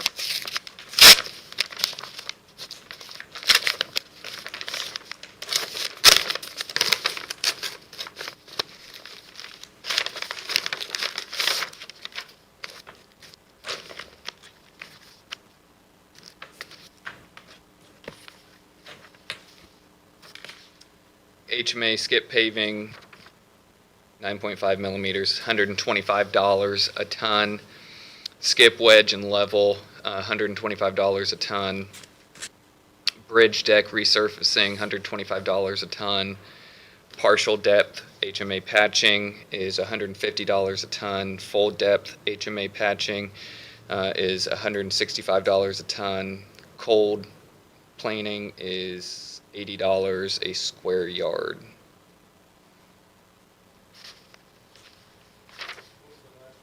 $80. Cold planing?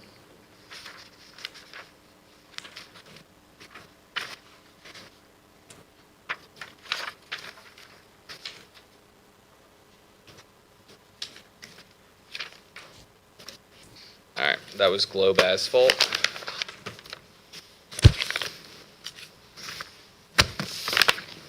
Dave O'Mara.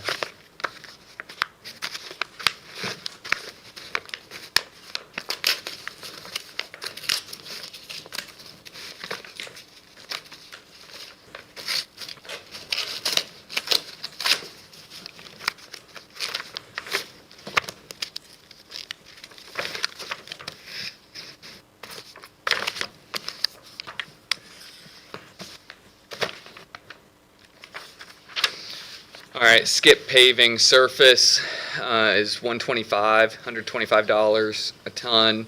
Skip wedge and level is $150 a ton. Bridge deck resurfacing is $200 a ton. Partial depth HMA patching is $150 a ton. Full depth HMA patching is $250. Cold planing is $10. What is that, Tim? Milling.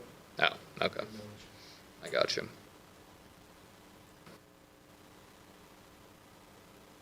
How much is that used in? So we got about 5 or 6 bridges currently. We have an excessive amount of stuff here, 10 inches, and it's reducing the low class.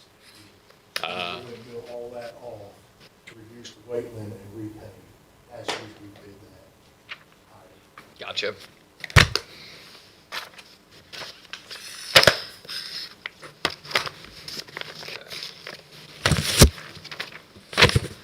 And finally, it looks like we've got fuel bids.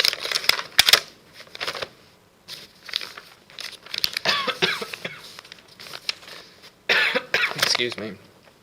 Premier Energy is first.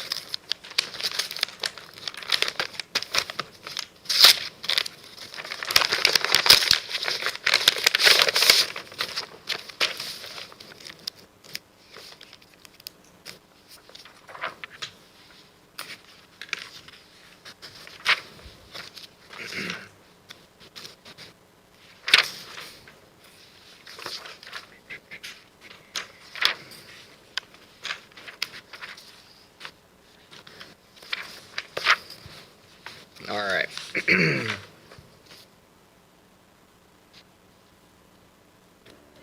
All right, so tank wagon delivery to Decatur County Highway Department, 87 octane unleaded gasoline. Price per gallon is $2. I'm just $2.1013, going out to the 10,000th. Bid discount is 20 cents, exempted taxes 37. Net price then is $2.67.6713. The automated fuel dispenser for 87 octane unleaded gasoline, the price per gallon is $3.239. Net price is $2.802. All right. For the diesel, for delivery,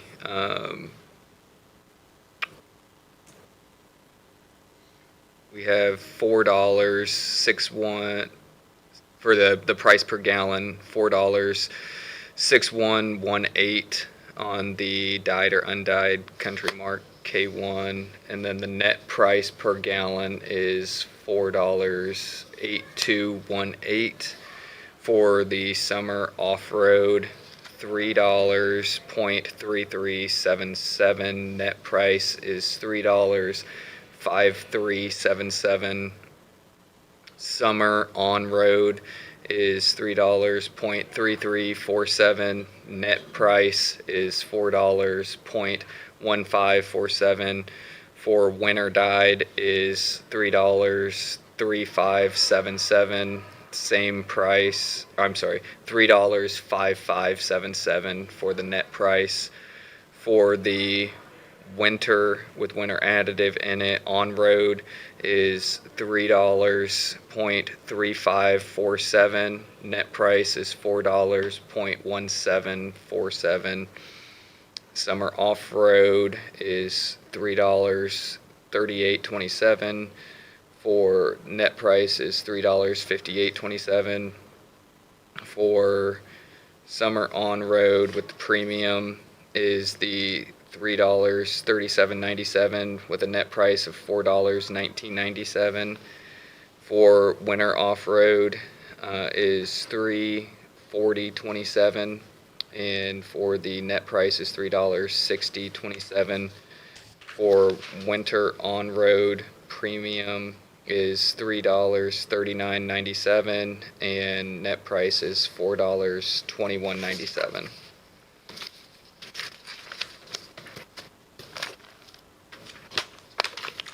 Next one is from Keystone Cooperative.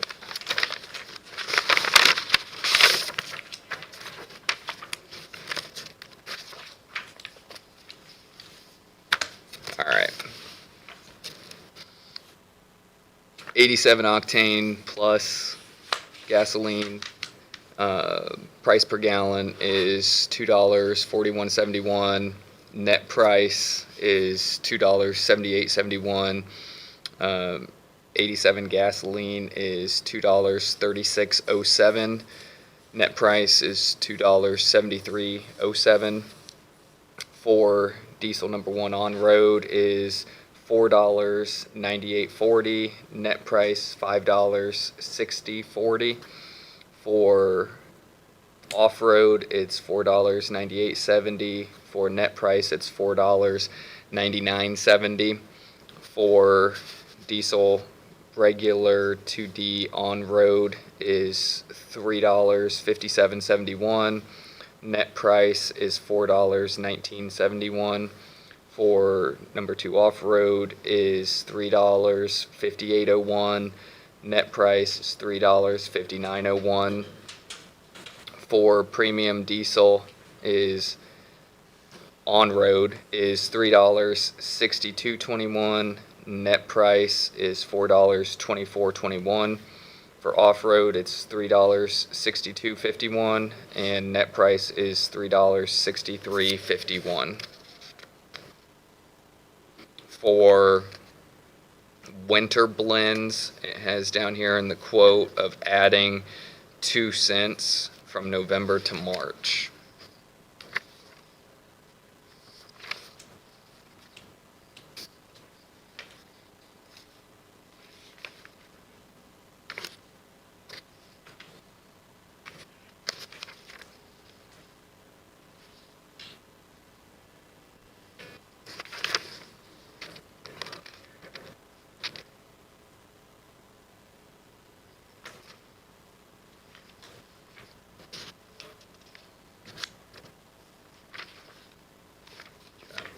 I'm assuming your packet has all the insurance and all that in it, because this just has the bids. This one's just numbers. It doesn't have all the. I've got the other bid forms, Okay. like state forms. All right. Just checking, because that's an abbreviated version. Non-collusion. Okay. Bid bond. All right. There's a federal insurance company form. Okay. Without reading through all That's of okay. it, there, No, I was just checking, because this is thin. This just has prices. there is some type of insurance form in there. All right. This So- goes with Premier Okay. on top of theirs. Okay. All right. I think I've opened everything that's in front of me. I think so. Feels like Christmas. All right.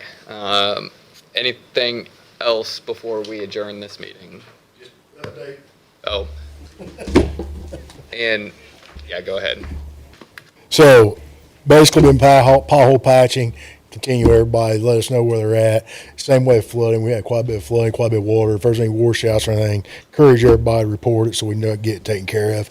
We did do our CPR recertification, stop the bleed, first aid, so that's been taken care of. Salt. So we actually have the opportunity to bid our salt with the state, which we've done for the last few years. We're in that window now. So last year we bid 400 ton is what we did last year. We probably got about 150 ton right now left. Last year's about 125 ton I think we went into the year with. So we'd like to go ahead and request 400 ton treated salt with the state like before, but then also do an additional 60 ton that we can make brine with. So brine, you can't use the calcium chloride because it messes with specific gravity for making it. So that's why we'd want to bid untreated salt for that reason. So I'd like to have permission to go ahead and submit with the state for our bids for our salt, if that's We have what we need to apply the brine. We don't have, but we will have, yes. So, I mean, we've got a couple tanks that we did have previously when we used to apply the brine. We did keep the tanks, the old sand filter traps tanks from the pool to make the manufacturing of the brine. So once we get that all put together, we'll be able to manufacture it, yes. Then there's some tanks we got a lead on, tank trailers that use, I think we're gonna be able to get a good option to buy. But we do have 2 tanks for the trucks that we utilized before. So you're gonna be towing this as a trailer instead of Yes, having yes. something- That way we can pull them behind our trucks without stripping our sandboxes out of the trucks and all that, be able to treat and stay set up. Okay. So, yeah, so I like to have permission, like I said, go ahead and submit that salt and go that direction. Go ahead. So we got that. Do have an opportunity to possibly look at a road widener, $15,000. It is in our budget, so I'd like the opportunity to pursue that if that works out. It's in your budget, yes. Okay? Yeah, and Yeah. as Tim and I talked last week, there are a number of applications that we can use this for, so that maybe we can start moving towards doing more of this in-house. More self-service, our own thing, yeah. We can, I think, make our dollars go further if we start doing some of this work in-house instead of contracting all of it out. I like it. So I think this is the way to go. Okay, so we'll do that. On our permits, driveway, oversized permits, et cetera, we are not set up to take credit cards and debit cards, okay? Area plan is, they're set up through PayGov, they're set up with the treasurers. We can basically piggyback with them. There's no cost to us. The cost comes up. They get their money from the credit card fees, the 3% they charge, okay? So basically, we would just set up that fund, be paid by credit card, debit card, and the fund will be set up at the treasurer's office where they deposit it in. No other cost to us. So I'd like permission to move towards selecting credit cards, debit cards, online permitting, online payment. As long as that can get disseminated and make sure you Yes. get yours. Yes. It's So divided. Christie, does that make, Yes, it'll come through when it gets, there'll have to be something. From PayGo, my understanding, tells- that when they buy this permit, it automatically states it gets deposited in this fund of the treasurers. Auditors, yeah. We We seed it into all the different buckets. Okay, excuse me. And it works, it works the way the area plan does the report of collections now. It'll just be an added line. So will they, I know you said online, but if they want to pay in person, would they have to come down to the area plan or? No, they will actually be set up at the highway department. They'll give us a little swipey Gotcha. thing that they can do that. They'd actually be able to do a call-in also. Yep. So you'd have the software be able to do it. And the permits are already set up through Snyder Corp. that did the area plan building permits. So the avenue's already there. It's already been drafted. Yep, I say run with it. no, that makes sense. Yep. Appreciate that. The other thing we've talked about in the past many times, is mutual aid agreements with the smaller communities, incorporated towns, okay? So St. Paul had a situation about 3 years ago, big storm front went through, knocked down a bunch of trees. The county actually went in with their equipment, chainsaws, crew, and helped open the roads back up that evening and next day, okay? We don't have a mutual aid agreement in place now with them ridges. In order to get federal funding back, be reimbursed if there's federal funding, them have to be in place before the event happens. So I'd like to work with EMA, approach the small incorporated towns as a mutual aid agreement, have it in place if they chose to. So we got that in place if we need to. Plus, it identifies whose insurance covers what, when, et cetera. Yep. 100%. Yeah, for sure. So that's what I had. So, Do you have the specs for the yes, I do. striping and Yes. the painting of parking lots? Yes, I did. So I've got them. I'll send them to Chad. Chad's approved them. Let me find out about the fog seal so I can adjust the date. We won't be able to get a fog seal before then. So let me just kind of coordinate the fog seal and when we can do that, get them here. Then we can figure out the RFP to be submitted. Does that work? Do you think if we just go ahead and announce this? We can. And accept, and then just set it out for our timing? Is that? We can do that, yes. Scope of work, right? Yes, it's a request for proposal for the striping and the delineator posts. So yes, I mean, there's 4 companies I'm aware of. Yeah. That we can go ahead and send the RFP to. And So- we can then get their bids in, Yeah. and then we can schedule it after the Okay. fogging. So we'll do that. So we'll just go ahead and put a note in there that's gonna be contingent upon post, Yep. fog seal. We'll put that in there. Do you need So to modify that bid, or? I'll just put a note in there when we send it out, yes. Okay. Does that work, Chad? That's fine. All Yep. right, So so next meeting, we want to open bids for the striping. next meeting, Yep, next meeting, so April 6th, 6 PM. They need to be delivered to the highway department. auditor, we'll have them submitted to the auditor's office again. which one? By close of business then? Close of business the previous month? Friday. Or we do it that Friday or that Monday since it's a night meeting? We'll do it the previous Friday. Okay, that works. We'll do So that. that's 5th, 4th, 3rd? Third. 3rd, April 3rd. Okay, Friday the third, right? Is That's that a right? holiday. Oh, it is? Okay, so we'll do Thursday the 2nd. okay. Close of business. Thursday the 2nd, close of business. Okay. Bids for striping on 200 need to be submitted to the highway department. So that works. That's what Right. we'll do. Very good. Anything else for me? I don't I have don't anything. have any. Thanks, Tim. Appreciate it. Thank you. With that, our meeting room is cleared out. I would entertain a motion to recess. So moved. All right, we are recessed. Did you, sorry, now after that, did you take into, say all of these will be open next, or decision made on the next meeting? It was said. It wasn't, okay, all right. So, is that my meeting? Do we have one in between or 30th? Or are we skipping a week? We only Yeah, have it's two. first and. Okay. We only have Oh, two. this is where I go where I have to Yep. pay rolls for like weeks. Yep. Yes. Civil con, no civil cons.